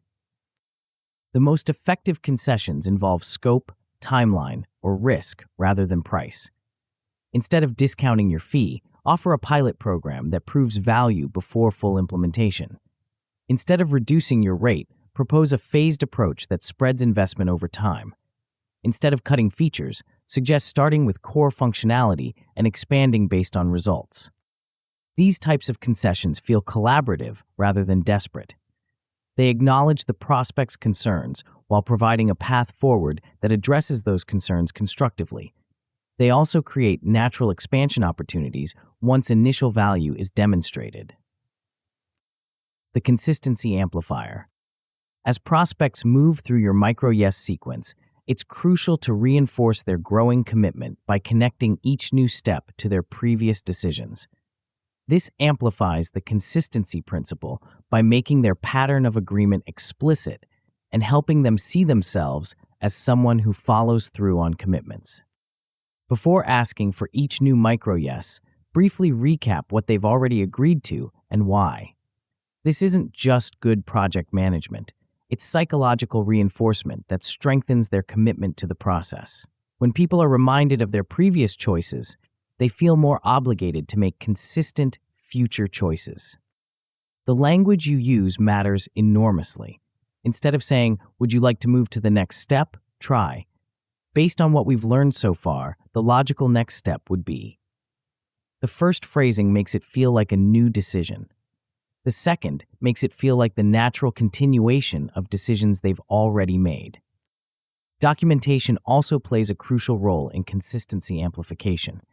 When agreements are written down, they feel more real and binding than verbal commitments. A simple email recap that confirms what was decided and what happens next transforms casual conversation into formal commitment. The value validation loop. Each step in your micro-yes sequence should provide enough value that prospects would be satisfied even if the process ended there. This creates what might be called a value validation loop. Each interaction proves your worth while building toward larger engagement. This approach protects you from the common objection that you're asking for too much too soon. When each step provides standalone value, prospects never feel like they're being led down a path that only benefits you. They're getting useful insights, helpful analysis, or valuable tools at every stage. The value validation loop also creates multiple opportunities to demonstrate your competence and build trust.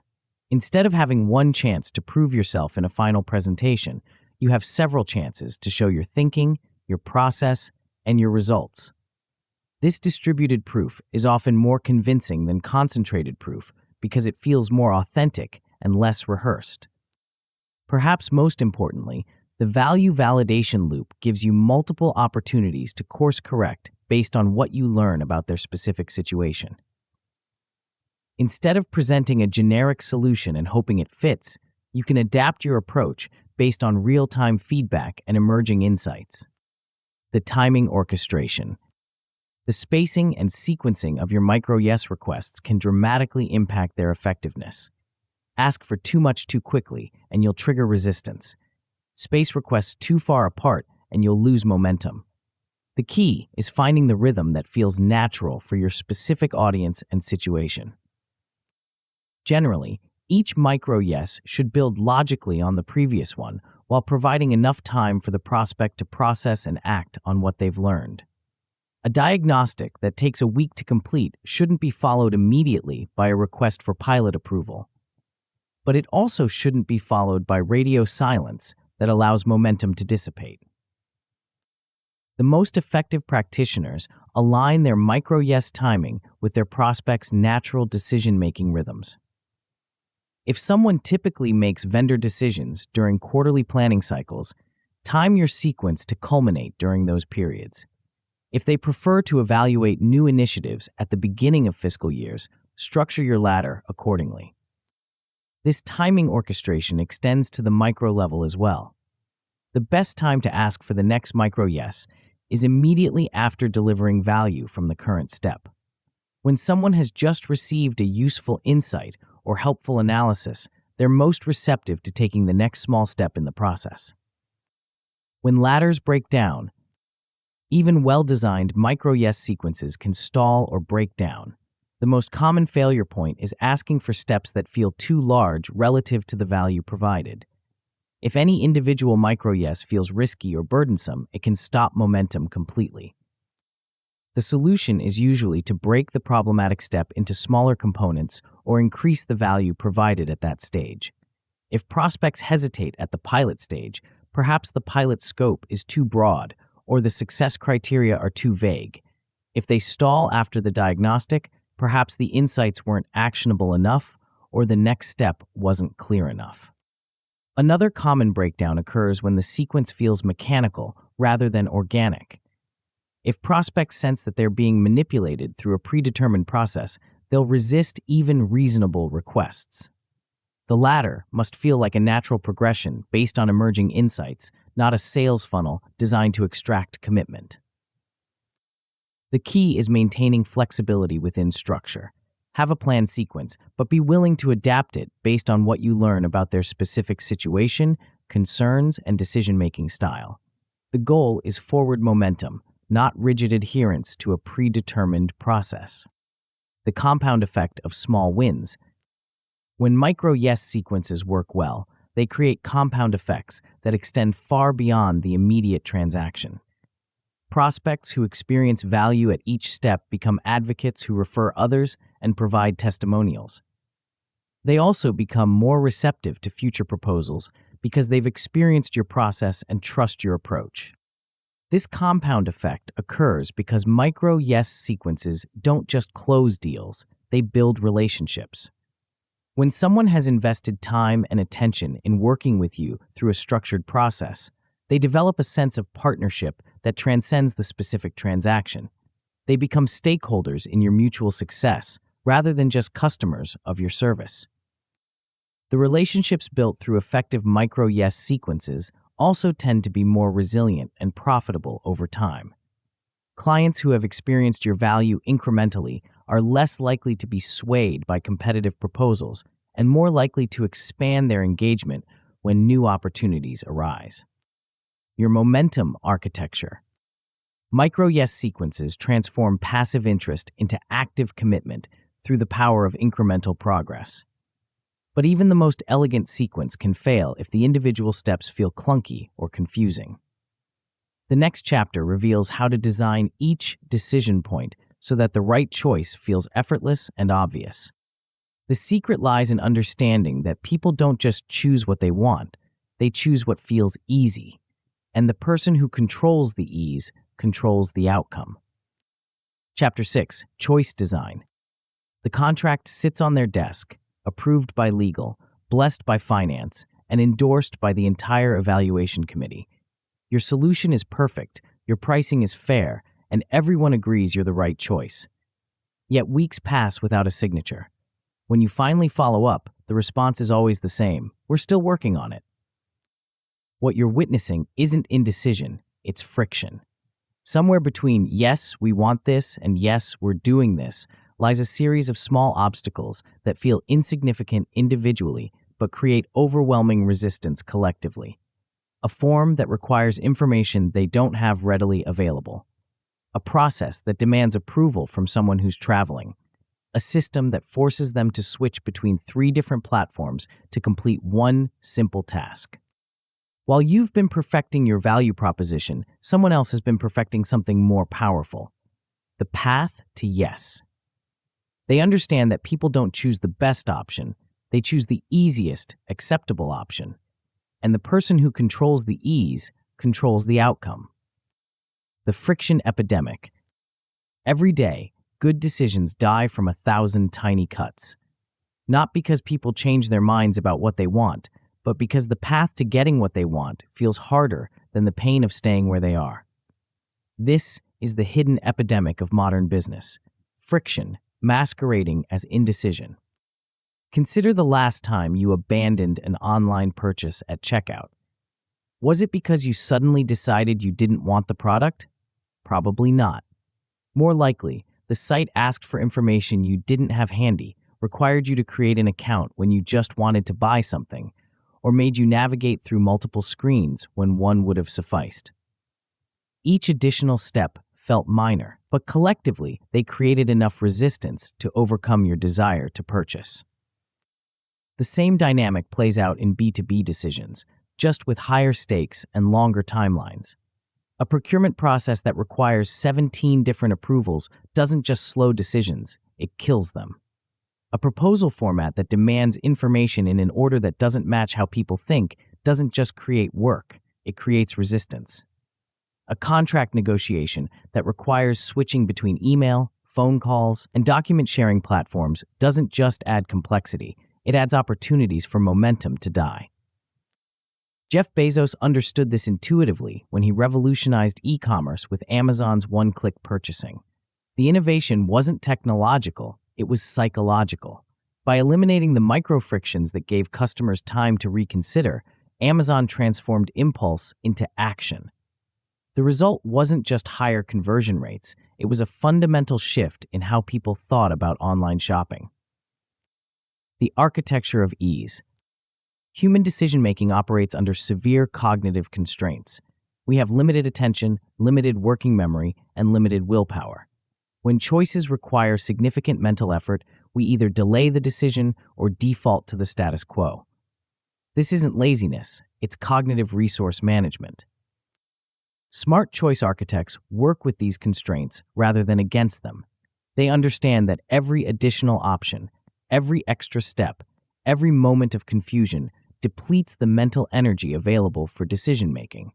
So they design paths that preserve cognitive resources for the decision itself rather than wasting them on the decision process. This principle extends far beyond user interface design. It applies to meeting agendas, proposal structures, contract negotiations, and approval workflows. Anytime you ask someone to make a choice, you're either adding to their cognitive load or reducing it. The cumulative effect of these micro-decisions determines whether your big decision feels effortless or exhausting. The most effective choice architects think like cognitive scientists, mapping the mental steps required for each decision and systematically eliminating unnecessary complexity. They ask not just, what do we need them to choose, but what's the simplest way for them to choose it? The default advantage. Perhaps no element of choice design is more powerful or more misunderstood than defaults. When people are presented with options, they don't evaluate each one from scratch. They start with whatever option is pre-selected and only change it if they have a compelling reason to do so. This isn't conscious laziness. It's how our brains conserve energy for more important decisions. The power of defaults has been demonstrated across countless domains. When companies automatically enroll employees in retirement savings plans, participation rates jump from around 60% to over 90%. When organ donation is opt-out rather than opt-in, donation rates increase dramatically. When software installations include recommended settings, most users never change them. This happens because defaults carry implicit endorsement. When something is pre-selected, it signals that experts have determined this is the best choice for most people in this situation. It also reduces the cognitive effort required to evaluate alternatives.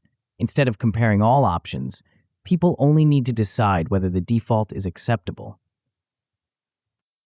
But defaults only work when they're genuinely helpful, rather than self-serving.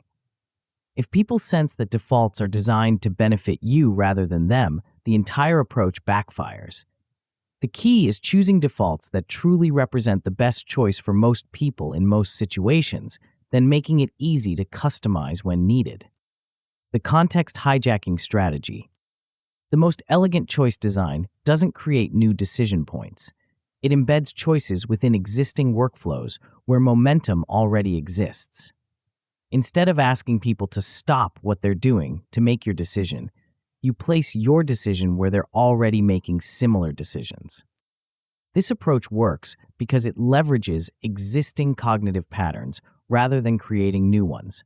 When someone is already in decision mode during a quarterly business review, adding one more decision feels natural. When they're already using a particular tool or platform, making choices within that environment feels seamless. When they're already focused on a particular outcome, decisions that advance that outcome feel obvious. The key is understanding your prospect's natural rhythms and inserting your choices at moments when they align with existing priorities. If someone reviews vendor relationships every quarter, time your renewal conversation for that review cycle. If they make budget decisions in the fall, present your proposal during budget planning season. If they evaluate new initiatives during strategic planning sessions, position your solution as part of that planning process. This isn't manipulation, it's consideration. You're making it easier for people to make decisions they already want to make by aligning with their natural decision-making patterns rather than forcing them to create new ones. The simplicity paradox. One of the most counterintuitive aspects of choice design is that more options often lead to fewer decisions. Psychologist Barry Schwartz documented this paradox of choice across numerous studies, showing that while some choice is essential for satisfaction, too much choice creates paralysis. This happens because each additional option increases the cognitive effort required to evaluate alternatives. It also increases the potential for regret. When there are many options, it's easier to imagine that a different choice might have been better. The result is decision avoidance, where people postpone choosing rather than risk choosing poorly. The solution isn't to eliminate choice entirely, it's to curate choices thoughtfully. Instead of presenting every possible option, present the 2 or 3 options that best serve different needs or preferences. Instead of overwhelming people with features and configurations, offer good, better, and best packages that make trade-offs clear. This curation must be transparent and helpful rather than manipulative. People should understand why you're recommending particular options and feel confident that you've considered their specific situation. The goal is to make choice easier, not to limit choice artificially. The visual clarity imperative. How choices are presented matters as much as what choices are offered. Visual design isn't just about aesthetics, it's about cognitive processing. When information is well organized and clearly presented, decisions feel easier even when they're objectively complex. When information is cluttered or confusing, even simple decisions feel overwhelming. Effective visual design follows predictable patterns that align with how people process information. Important information comes first and is visually emphasized. Related information is grouped together. Sequential steps are presented in logical order with clear progress indicators. Trade-offs are made explicit rather than hidden in fine print.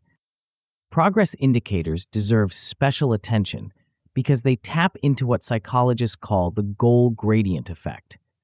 People become more motivated as they get closer to completing a task. When someone can see that they're on step 3 of 5, they're more likely to complete the remaining steps than if they don't know how much progress they've made. The key is making the path forward feel clear and achievable rather than mysterious and endless. People need to understand not just what they're choosing, but where that choice leads and what happens next. The pre-completion strategy. One of the most powerful choice design techniques involves doing work for people before they even realize they need it done. Instead of asking them to gather information, provide the information they need. Instead of requiring them to fill out forms, pre-populate forms with data you already have. Instead of making them schedule follow-up meetings, propose specific times that work with their calendar. This approach works because it removes friction before it can create resistance. When someone opens a proposal and sees that you've already included their specific requirements, timeline, and success metrics, they can focus on evaluating your solution rather than translating generic information to their specific situation. Pre-completion also demonstrates competence and consideration. It shows that you understand their world well enough to anticipate their needs and that you're willing to invest effort to make their decision easier. This builds trust while reducing cognitive load, a powerful combination. The key is being helpful rather than presumptuous. Pre-fill information you're confident about, but make it easy to modify. Suggest next steps that make sense, but offer alternatives. The goal is to provide a thoughtful starting point, not to lock people into predetermined paths. The momentum preservation principle. Every choice point is a potential stopping point. Each time you ask someone to make a decision, you create an opportunity for them to pause, reconsider, or abandon the process entirely. This is why effective choice design minimizes the number of decision points while maximizing the value of each decision. This doesn't mean rushing people through important choices. It means eliminating unnecessary choices that don't add value. If someone has already decided they want to work with you, don't make them choose between 17 different contract templates. If they've agreed to a pilot program, don't force them to reevaluate whether a pilot makes sense. The goal is to maintain forward momentum while ensuring people feel in control of the process. This requires balancing efficiency with agency, making the path smooth while preserving meaningful choice points where input genuinely matters. The trust through transparency approach. Choice design can feel manipulative if people sense they're being steered toward predetermined outcomes. The antidote is transparency, being explicit about why you're recommending particular options and how you've designed the decision process. When you explain that you're suggesting a particular default because it works best for most clients in similar situations, people appreciate the guidance rather than resenting it. When you acknowledge that you've simplified the options to make the decision easier, people understand the consideration rather than feeling limited. This transparency extends to trade-offs and limitations. When you clearly explain what each option includes and excludes, people can make informed decisions rather than discovering surprises later. When you acknowledge the downsides of your recommended approach, people trust that you're being honest about the upsides. When design becomes manipulation. The line between helpful choice design and manipulative steering can be subtle but important. Helpful design makes it easier for people to get what they want. Manipulative design tricks people into choosing what you want them to choose. The key distinction is intent and outcome. If your choice design genuinely serves your prospect's interests while also serving your business interests, it's helpful. If it primarily serves your interests at the expense of theirs, it's manipulative. This is why transparency and reversibility are so important. When people understand how you've designed choices and can easily change those choices if needed, they feel empowered rather than manipulated. When they discover hidden constraints or surprise costs, they feel deceived. The compound effect of elegant choices. When choice design is done well, it creates compound benefits that extend far beyond individual transactions. Clients who experience smooth, thoughtful decision processes become advocates who refer others and provide testimonials. They also become more receptive to future proposals because they trust your process.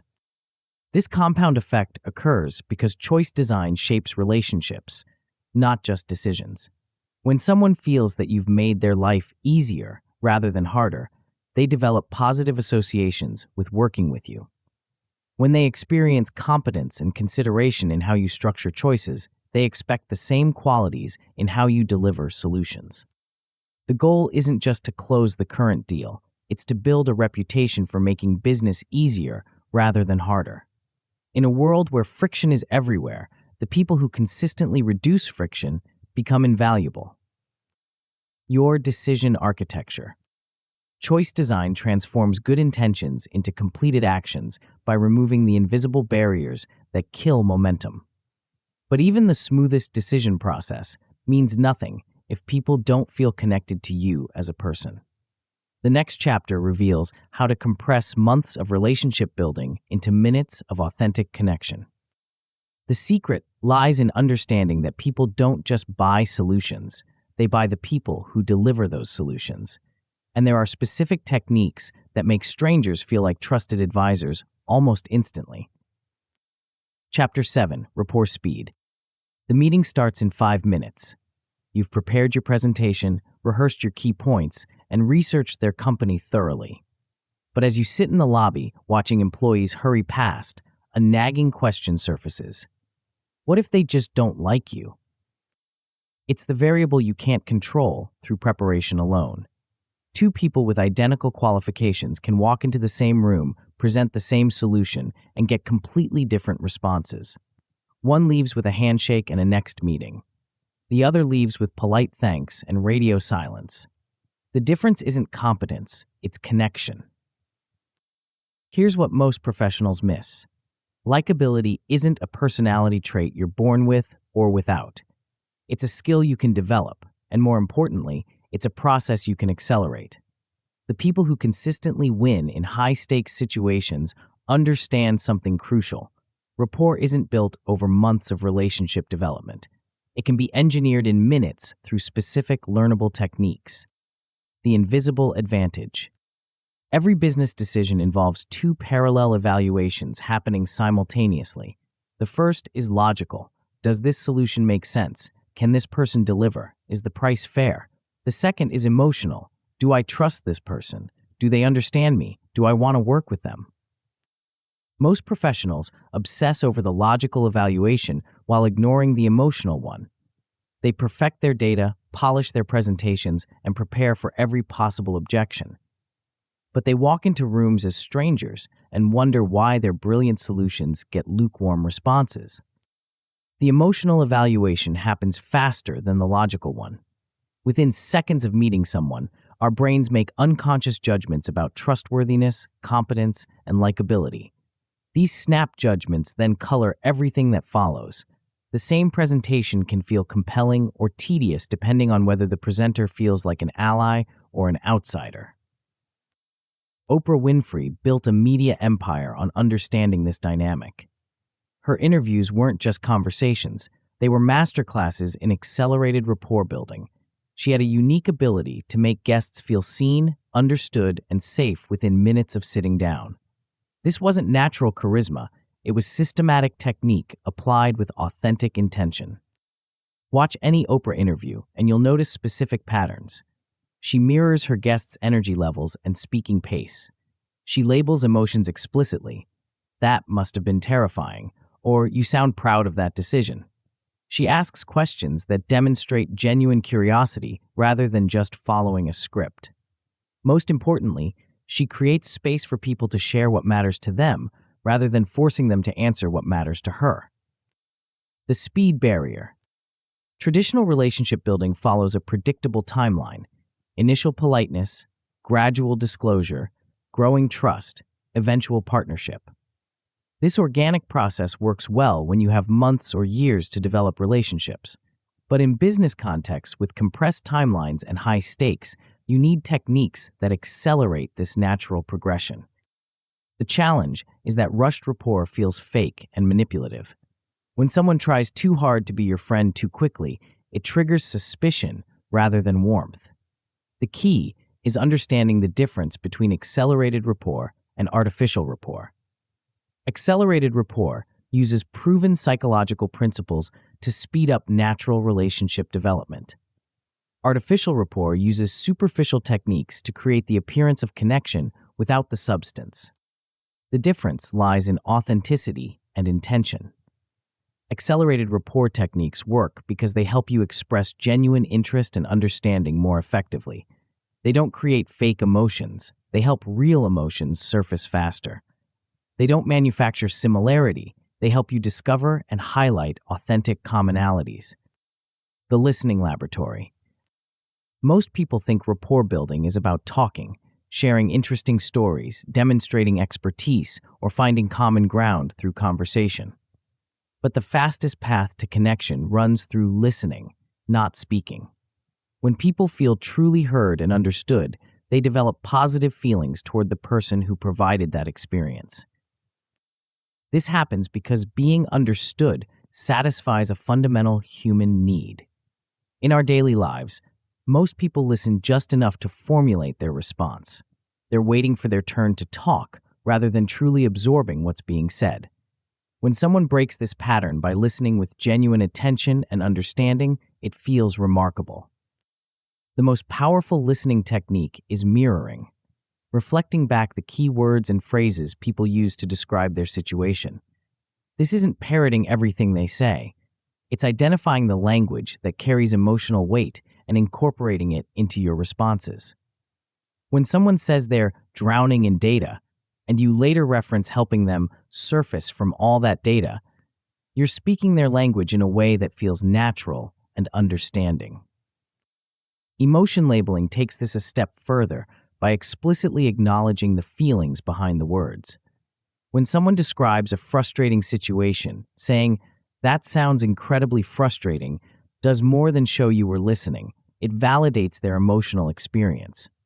This validation creates safety and trust because it demonstrates that you see them as a whole person, not just a business opportunity. The key is calibration. Emotion labeling works when it feels genuine and proportionate. Over-labeling or misreading emotions can backfire by making people feel analyzed rather than understood. The goal is to acknowledge what's already present, not to create drama where none exists. The similarity accelerator. Humans are naturally drawn to people who are similar to them. This similarity bias operates across multiple dimensions: shared experiences, common goals, similar challenges, even matching communication styles. The key to rapid rapport is identifying and highlighting authentic similarities without forcing connections that don't exist. The most powerful similarities aren't personal, they're professional. Shared frustrations with industry trends, common challenges with team management, or similar goals for business growth create stronger bonds than discovering you both went to the same college. Professional similarities feel relevant to the current interaction and suggest that you understand their world in ways that matter to their success. This is why effective rapport builders focus on mission overlap rather than biographical parallels. Instead of searching for personal connections, they listen for shared values, common constraints, or similar aspirations. When someone mentions wanting to build something that lasts, and you can authentically share that same drive, you've found similarity that matters. The key is honesty. Forced similarity feels manipulative and backfires quickly. People can sense when you're stretching to find connections or exaggerating commonalities. Authentic similarity, even if limited, creates stronger bonds than manufactured similarity, no matter how extensive. The value-first strategy. Nothing builds rapport faster than being genuinely helpful. When you provide immediate value, a useful insight, a relevant connection, or a simple solution to a current problem, you shift the dynamic from stranger asking for something to colleague providing value. This transformation happens quickly and creates positive associations that influence all subsequent interactions. The key is making the value feel effortless and relevant rather than calculated and generic. A one-page benchmark that addresses their specific situation carries more weight than a comprehensive industry report that requires hours to digest. A simple introduction to someone who can solve their immediate problem creates more goodwill than a complex proposal for future collaboration. This value-first approach works because it demonstrates competence while building reciprocity. When you solve a small problem quickly, people extrapolate that you can probably solve bigger problems given more time and resources. When you provide value without being asked, people feel obligated to reciprocate with attention, consideration, or cooperation. The timing matters enormously.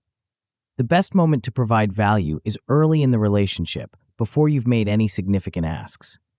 This establishes your pattern as someone who gives before taking, which influences how people interpret your subsequent requests. The face-saving imperative. One of the fastest ways to destroy rapport is to make someone feel stupid, wrong, or embarrassed. This triggers what psychologists call face threat, a defensive reaction that prioritizes protecting ego over achieving outcomes. Once someone feels their competence or judgment is being questioned, they become resistant to influence regardless of how logical your arguments might be. Face saving requires understanding that people's professional identities are closely tied to their decisions and recommendations. When you criticize their current approach, you're not just critiquing a process, you're potentially threatening their reputation and self-image. This is why direct confrontation rarely works, even when you're objectively correct. The alternative is to critique processes while praising people. Instead of saying, "Your current system is inefficient," try, "You've done impressive work with the constraints you've had." Instead of, "That approach won't work," try, "That approach makes sense given the information available at the time." This allows people to embrace new solutions without admitting their previous decisions were wrong. Permission-based challenging takes this further by explicitly asking for consent before offering alternative perspectives. "Would you be open to a different way of thinking about this?" Or, "Can I share what we've seen work in similar situations?" These phrases signal respect for their judgment while creating space for new ideas. The calibration challenge. Rapport building requires constant calibration based on personality, culture, and context. Techniques that work brilliantly with one person can backfire completely with another. Warm, personal approaches work well with relationship-oriented people, but can feel unprofessional to task-oriented individuals. Casual, friendly styles resonate with startup cultures, but may seem inappropriate in formal corporate environments. The key is reading social cues and adjusting your approach accordingly. If someone responds positively to personal questions, you can lean into relationship building. If they seem more comfortable with business-focused conversation, respect that preference. If they mirror your energy level, you've found a good calibration. If they seem overwhelmed or withdrawn, you may need to dial back the intensity. This calibration extends to cultural differences as well. High-context cultures often require more relationship building before business discussions, while low-context cultures prefer to establish professional credibility first. Individual preferences matter more than cultural generalizations, but awareness of these differences helps you interpret responses more accurately. The authority balance. Rapport building must be balanced with authority establishment. People need to like you, but they also need to respect your competence. Too much focus on likability can undermine credibility, while too much focus on authority can prevent connection. The most effective approach demonstrates competence through helpful actions rather than impressive claims. This is where the calm authority approach becomes crucial. You want to project confidence and expertise without arrogance or intimidation. Your tone should be warm but not needy, confident but not condescending, knowledgeable but not show-offy. This balance signals that you're both competent enough to solve their problems and approachable enough to work with comfortably. The key is letting your competence emerge through the quality of your questions, the relevance of your insights, and the usefulness of your suggestions, rather than through explicit claims about your capabilities. When someone experiences your expertise firsthand, it carries more weight than any amount of credential sharing. The momentum preservation. Rapport building isn't an end in itself. It's a means to more effective collaboration and decision-making. The goal isn't to become best friends. It's to create enough trust and comfort that business conversations can proceed smoothly and productively. This means knowing when to transition from relationship building to problem solving. The transition should feel natural rather than abrupt. As rapport develops, you can gradually shift from personal questions to professional challenges, from general conversation to specific problems, from relationship building to solution development.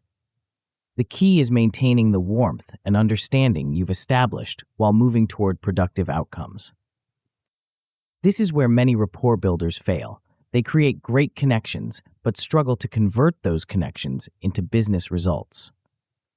The solution is to view rapport as the foundation for influence rather than the goal itself. Once you've established trust and understanding, you can use that foundation to have more direct conversations about problems, solutions, and next steps. When rapport goes wrong, even well-intentioned rapport building can backfire if it feels forced, inappropriate, or manipulative. Overfamiliarity can make people uncomfortable, especially in professional contexts where boundaries matter. Excessive mirroring can feel mocking rather than understanding. Premature personal questions can seem intrusive rather than interested. The warning signs are usually obvious if you're paying attention.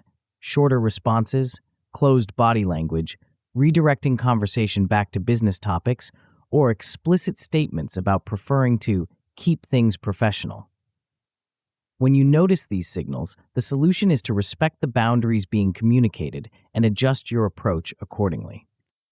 Sometimes the issue isn't technique, but timing.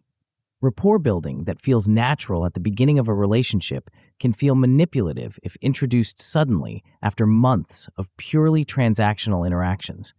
The key is consistency, establishing your relationship style early and maintaining it throughout your interactions. The compound effect. When rapport building is done well, it creates compound benefits that extend far beyond individual conversations. People who feel understood and respected become advocates who refer others and defend your proposals internally. They also become more forgiving when problems arise and more collaborative when challenges emerge. This compound effect occurs because rapport building shapes the entire relationship, not just individual interactions. When someone consistently feels heard and valued in their interactions with you, they develop positive associations that influence how they interpret your communications, evaluate your proposals, and respond to your requests. The goal isn't just to win the current conversation, it's to build relationships that make future conversations easier and more productive. When people trust your intentions and respect your competence, business becomes smoother, negotiations become more collaborative, and opportunities become more abundant. Your connection catalyst. Rapport Speed transforms strangers into allies through the systematic application of psychological principles that accelerate natural relationship development. But even the strongest personal connections can be undermined by ethical lapses that destroy trust and damage reputations.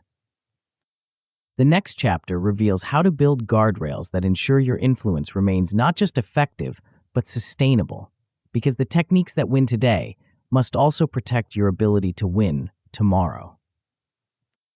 Chapter 8. Ethical Guardrails. The deal closed faster than anyone expected.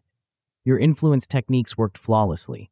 The pretext opened doors, the framing shaped perception, the trust signals eliminated doubt, and the micro-yes sequence created unstoppable momentum. 6 months later, you get a call from an angry client who feels manipulated and wants out of the contract. Word spreads through their network. Referrals dry up. Your reputation takes a hit that takes years to repair. What went wrong? You mastered the mechanics of influence, but ignored the guardrails that make influence sustainable. You won the battle, but lost the war. And in the process, you learned a painful truth that every master influencer discovers eventually. Power without principles doesn't just harm others, it destroys the wielder. This chapter isn't about being nice or playing it safe. It's about building influence systems that compound over time rather than exploding in your face. Because the techniques that win today must also protect your ability to win tomorrow. The hidden cost of winning. Every influence technique carries invisible risk. The same psychological principles that can accelerate agreement can also trigger backlash when people feel manipulated or coerced. The same shortcuts that bypass rational analysis can also bypass ethical consideration. The same momentum that drives quick decisions can also drive regrettable ones. Most professionals don't set out to manipulate anyone. They start with good intentions, using influence techniques to help people make decisions that genuinely serve their interests. But pressure to hit targets, close deals, or meet deadlines can gradually erode ethical boundaries. What begins as helpful guidance slowly morphs into subtle coercion. The transformation is often invisible to the influencer. Each individual compromise feels minor, a slightly exaggerated benefit, a downplayed risk, a deadline that's more artificial than real. But these small ethical lapses accumulate into patterns that fundamentally change the nature of the relationship from collaborative to exploitative. Franca Bagnali's story illustrates both the power and the peril of influence without ethics. As a young man, Bagnali used sophisticated social engineering techniques to impersonate pilots, doctors, and lawyers, cashing millions of dollars in fraudulent checks across multiple countries. His success came from mastering the same psychological principles we've explored: pretext, framing, trust signals, and rapport building. But Bagnali's techniques, while effective in the short term, were ultimately unsustainable. His influence was built on deception rather than value creation, extraction rather than collaboration. The inevitable result was arrest, imprisonment, and the destruction of every relationship he'd built through false pretenses. The remarkable part of Bagnali's story is what happened next. After serving his sentence, he transformed his understanding of influence techniques from criminal tools into protective systems. As a consultant to the FBI and corporations worldwide, he now uses the same psychological principles to help organizations defend against fraud and deception. The techniques didn't change. The ethics and outcomes did.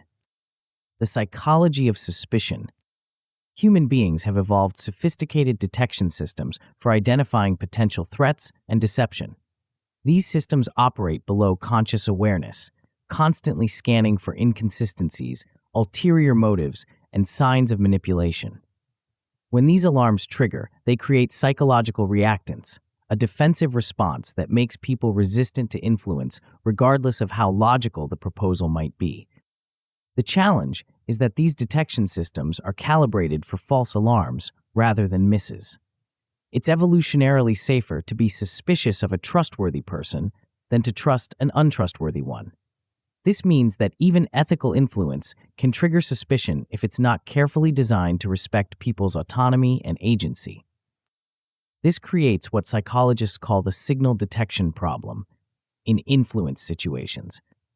People must constantly decide whether influence attempts are helpful guidance or manipulative coercion. They balance the risk of rejecting good advice, false alarm, against the risk of accepting bad advice, miss. When the stakes are high or the relationship is new, they tend to err on the side of caution. Understanding this dynamic is crucial for ethical influencers. Your job isn't just to present compelling arguments, it's to design influence systems that feel safe and respectful rather than threatening and manipulative. This requires building explicit safeguards that protect people's ability to make autonomous decisions while still providing helpful guidance. The consent architecture. The most powerful ethical safeguard is explicit consent, designing influence systems that make choice visible and reversible at every stage. This isn't just about legal compliance, it's about psychological safety. When people feel they have genuine control over the process, they're more likely to engage openly and honestly rather than defensively. Consent architecture operates on multiple levels. At the macro level, it means being transparent about your process and giving people clear options for engagement or withdrawal. At the micro level, it means checking for understanding and agreement before moving to each new stage of the influence sequence.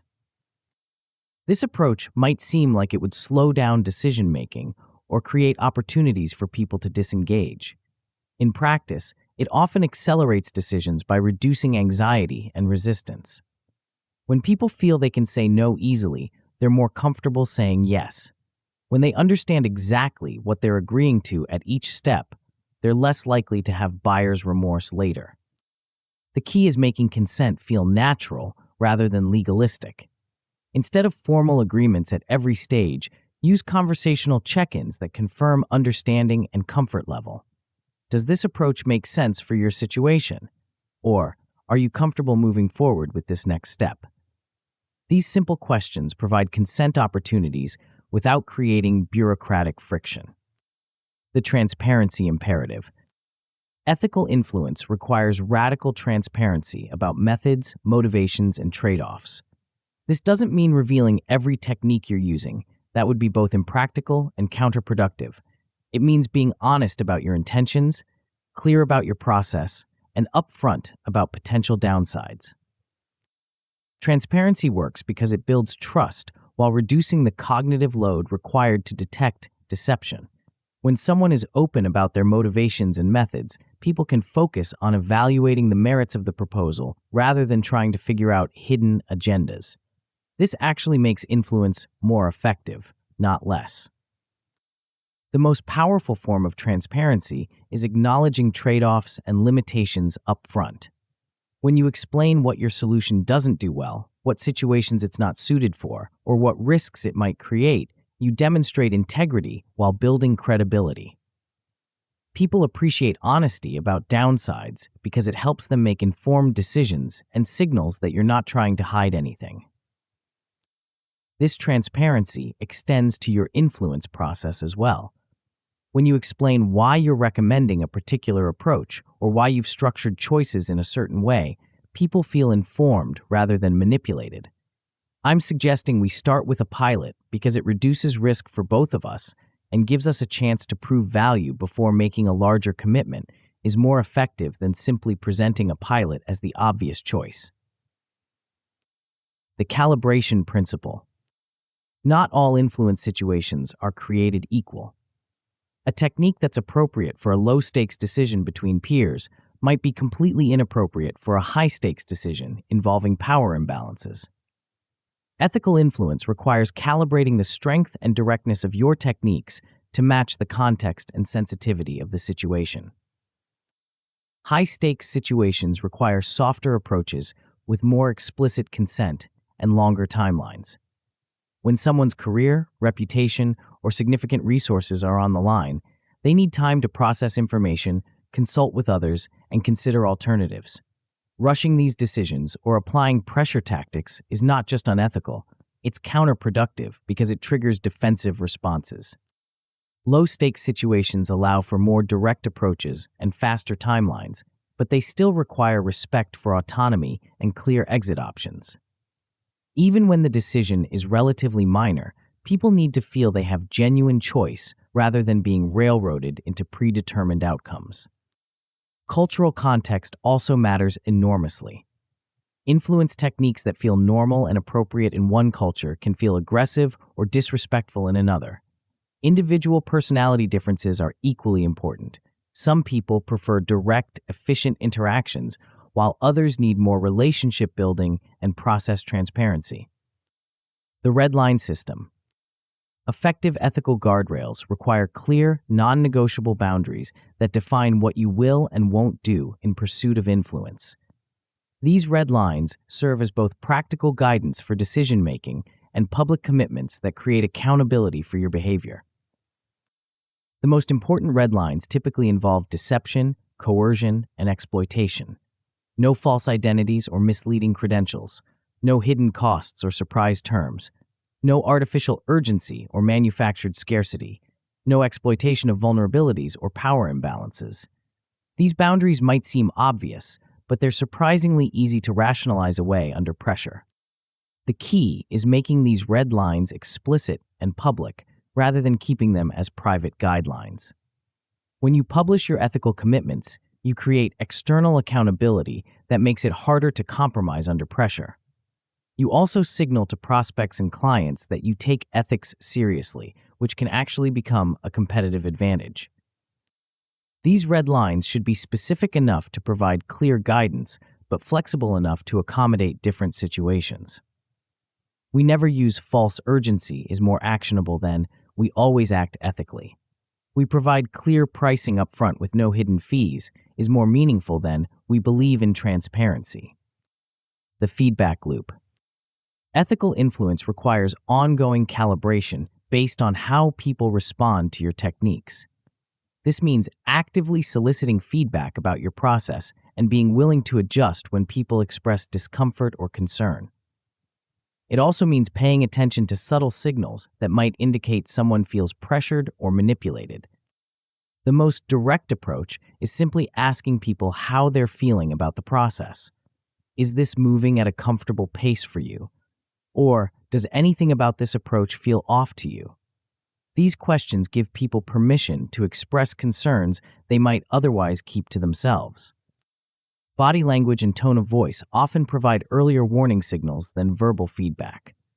When someone becomes more formal, gives shorter responses, or seems to withdraw from the conversation, it might indicate that they're feeling pressured or uncomfortable.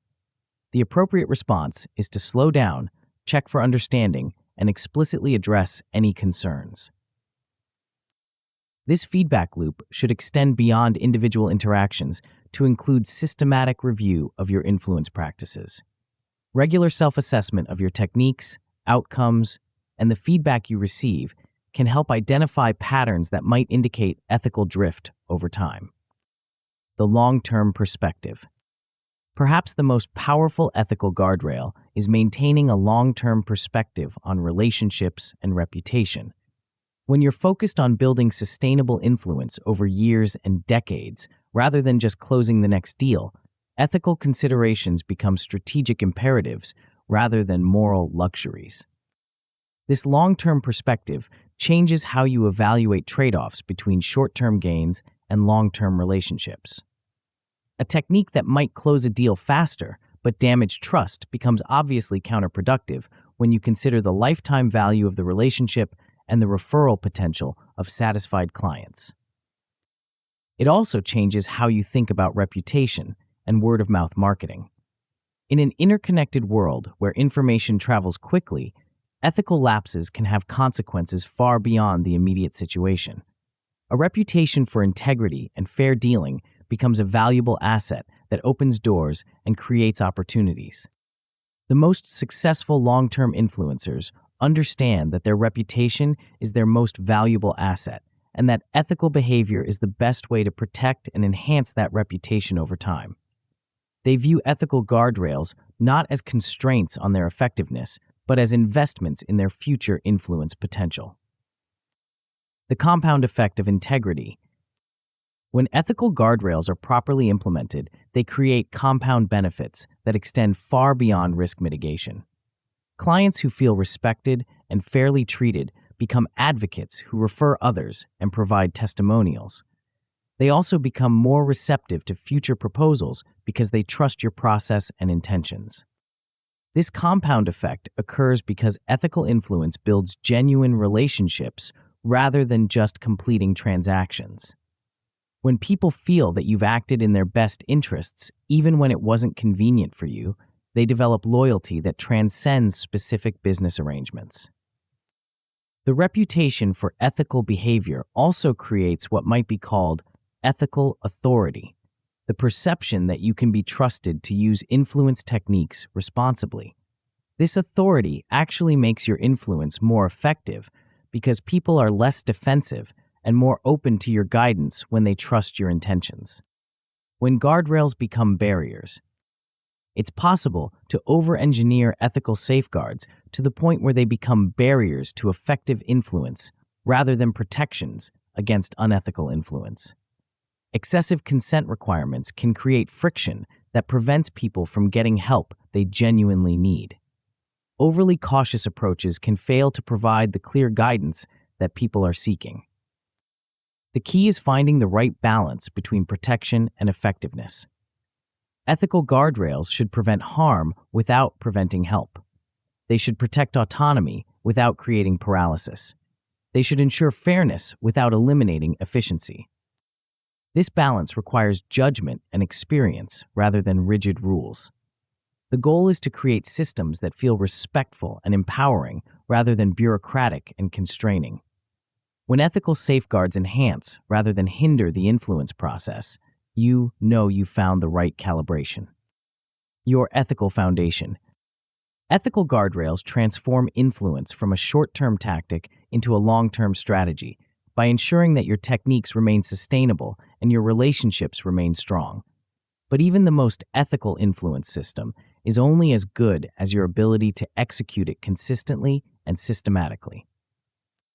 The final chapter reveals how to integrate everything you've learned into a repeatable operating system that you can deploy for any high-stakes situation. The secret lies in understanding that mastery isn't about perfecting individual techniques.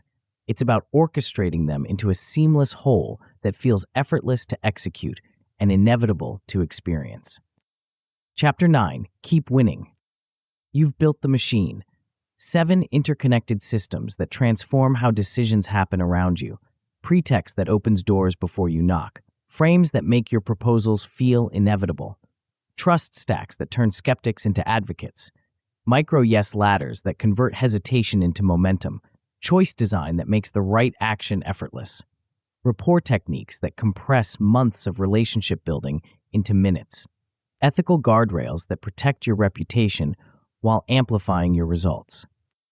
But here's what separates the professionals who master these techniques from those who merely understand them: the ability to orchestrate all 7 systems into a seamless whole that feels natural to execute and inevitable to experience. This final chapter transforms everything you've learned from a collection of tactics into an operating system you can deploy for any high-stakes situation. The complete architecture. Think of influence as a symphony, not a solo performance. Each technique you've learned is an instrument that can create beautiful music on its own. But the real magic happens when all instruments play together in perfect harmony, creating something far more powerful than the sum of its parts. Your influence stack begins with pretext, the credible role and compelling reason that makes your approach feel normal rather than intrusive. This foundation determines whether anyone listens to what comes next. Get the pretext wrong, and even brilliant ideas fall on deaf ears. Get it right, and you've earned the attention needed for everything else to work.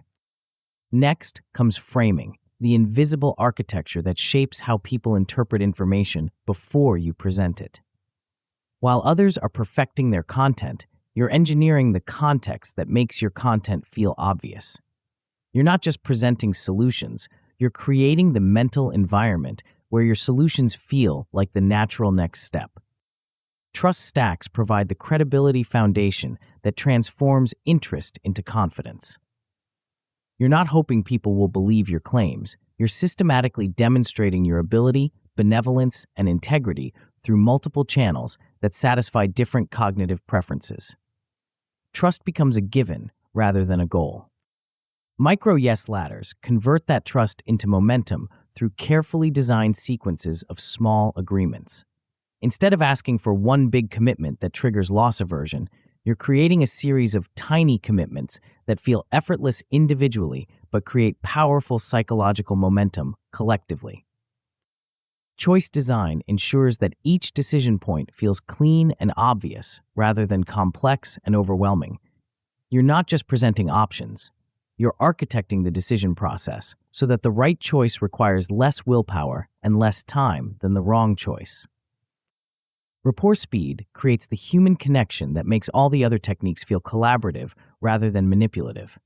People don't just buy your solutions, they buy you as the person delivering those solutions. Fast, authentic rapport transforms transactions into relationships. Ethical guardrails protect everything you've built by ensuring your influence remains sustainable over time.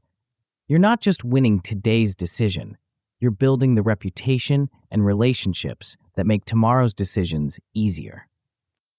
Your new superpowers.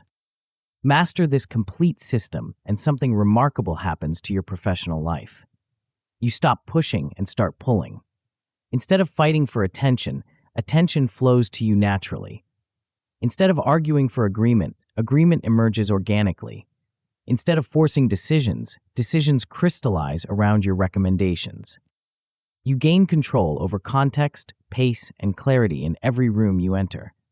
While others are reacting to whatever agenda someone else set, you're proactively shaping how conversations unfold. You determine what gets discussed, in what order, and through which lens. This isn't manipulation, it's leadership. Your decision-making becomes calmer and more confident because you understand the psychological forces at play in every interaction. You can predict how people will respond to different approaches and adjust your strategy accordingly. Uncertainty becomes manageable because you have frameworks for navigating any situation. Perhaps most importantly, you develop what might be called influence intuition, the ability to sense what's happening below the surface of conversations and adjust your approach in real time. You notice when someone is feeling pressured and know how to reduce that pressure. You recognize when trust is building and know how to accelerate it. You feel when momentum is stalling and know how to restart it. The relationship revolution. These techniques don't just improve your business outcomes, they transform your relationships across every domain of life. When you consistently make people feel heard, understood, and respected, they respond with increased cooperation, reduced defensiveness, and genuine appreciation. At work, conflicts de-escalate because you understand how to protect people's face while addressing real issues. Team meetings become more productive because you know how to frame discussions and design choices that move toward resolution rather than endless debate. Negotiations become more collaborative because you can build rapport quickly and structure agreements that feel fair to everyone involved. At home, conversations become more satisfying because you're genuinely listening and responding to what matters to the other person. Disagreements become less heated because you understand how to acknowledge emotions and find common ground. Decision-making becomes smoother because you can present options in ways that feel empowering rather than limiting. The key insight is that these techniques work because they align with how humans naturally want to be treated. People want to feel understood, respected, and valued. They want to make decisions that serve their interests without feeling pressured or manipulated. When you provide these experiences consistently, relationships flourish. Your expanded capabilities. With your complete influence operating system, you'll achieve outcomes that previously felt impossible or required enormous effort. Landing meetings with hard-to-reach leaders becomes routine because you understand how to craft pretexts that feel relevant and valuable rather than salesy and intrusive. Sales cycles shorten dramatically because you're addressing the psychological barriers that typically slow decision-making. Instead of waiting for trust to develop organically, you're building it systematically. Instead of hoping for momentum, you're creating it through micro-yes sequences. Instead of leaving choices to chance, you're designing them for clarity and ease. Team leadership becomes more effective because you can mobilize people around bold initiatives without micromanaging the process. You understand how to frame challenges in ways that feel exciting rather than overwhelming, how to build consensus without endless meetings, and how to maintain momentum without constant pressure. Partnership development accelerates because you can quickly establish credibility and rapport with potential collaborators. You know how to position opportunities in ways that feel mutually beneficial, how to structure agreements that feel fair and sustainable, and how to maintain relationships that compound over time. The Mastery Flywheel. The most powerful aspect of this complete system is how it creates a self-reinforcing cycle of improvement.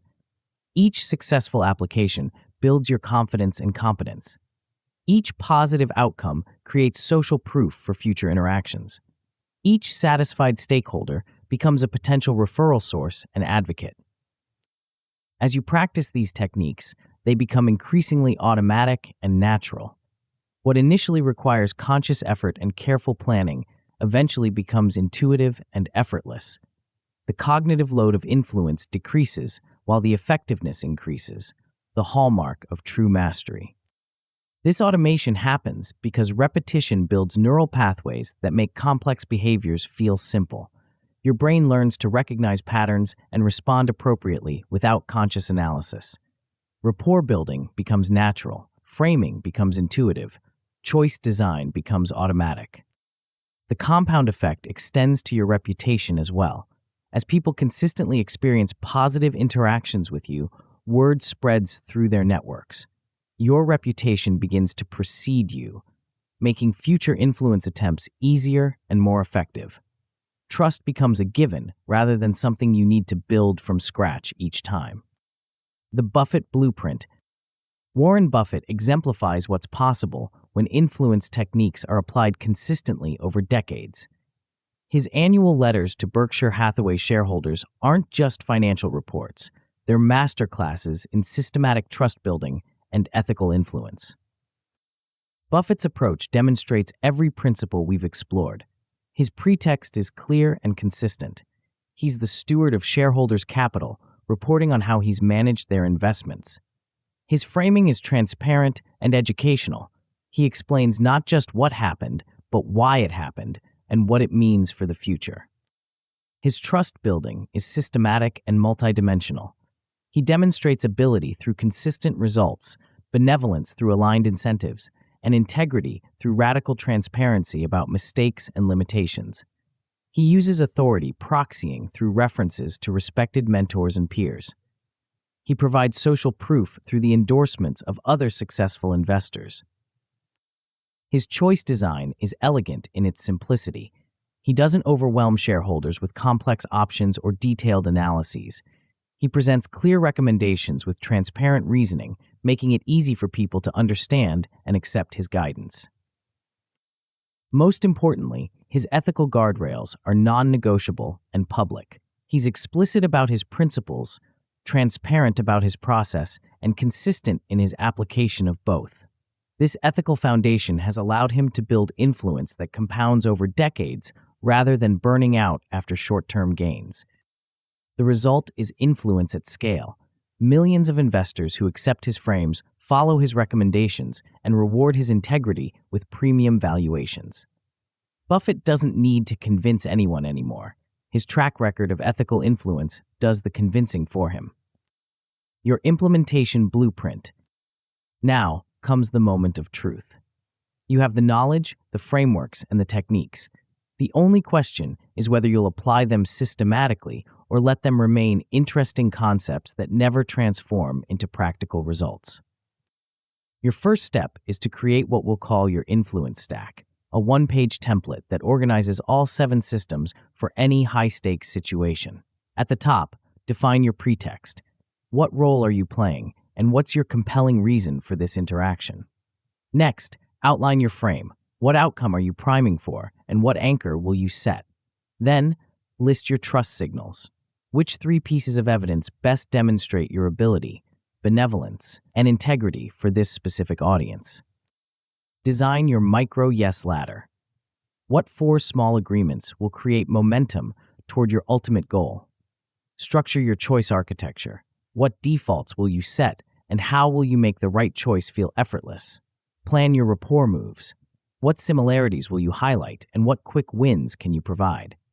Finally, install your consent gates. Where will you check for comfort and understanding, and how will you make it easy for people to adjust course if needed? This one-page stack becomes your pre-meeting preparation tool. Instead of winging important conversations, you're systematically engineering them for success. Instead of hoping for positive outcomes, you're creating the conditions that make positive outcomes likely. Your daily practice routine. Mastery requires consistent practice, but that practice doesn't need to be overwhelming or time-consuming. The most effective approach is to focus on one technique at a time until it becomes natural, then layer in the next technique. Start with Pretext Power in your daily communications. Before sending any important email or scheduling any significant meeting, ask yourself, what role am I playing, and what's my compelling reason for this interaction? Practice crafting purpose lines that feel valuable rather than salesy. Once pretext becomes automatic, add framing to your repertoire. Begin meetings by stating the desired outcome and setting a simple anchor. Practice using contrast to make your recommendations feel obvious. Notice how different framings change the energy and direction of conversations. Layer in trust building by systematically demonstrating competence through helpful actions rather than impressive claims. Practice providing quick wins that showcase your thinking while solving immediate problems. Notice how small demonstrations of value change people's receptiveness to larger proposals. Add micro-yes sequences by breaking big requests into smaller, more manageable steps. Practice asking for tiny commitments that feel effortless but create psychological momentum. Notice how momentum builds through consistent forward movement rather than dramatic leaps. Incorporate choice design by simplifying decision points and setting helpful defaults. Practice presenting options in ways that make trade-offs clear and the right choice obvious. Notice how reducing cognitive load accelerates decision-making. Develop rapport speed through systematic listening and authentic similarity finding. Practice mirroring keywords and labeling emotions. Notice how fast, genuine connection changes the entire dynamic of business relationships. Finally, implement ethical guardrails by being transparent about your process and providing clear consent opportunities. Practice acknowledging trade-offs and limitations up front. Notice how transparency builds trust rather than undermining it. Your compound advantage. The professionals who consistently apply these techniques don't just get better results, they get easier results. What initially requires careful planning and conscious effort eventually becomes natural and automatic. Influence stops feeling like work and starts feeling like leadership. This transformation happens because you're working with human psychology rather than against it. You're providing the experiences people naturally crave, feeling understood, respected, and valued. You're making decisions easier rather than harder. You're building relationships rather than just completing transactions. The compound effect extends beyond individual interactions to your entire professional trajectory.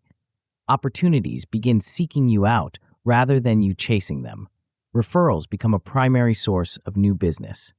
Partnerships develop naturally through mutual respect and shared success.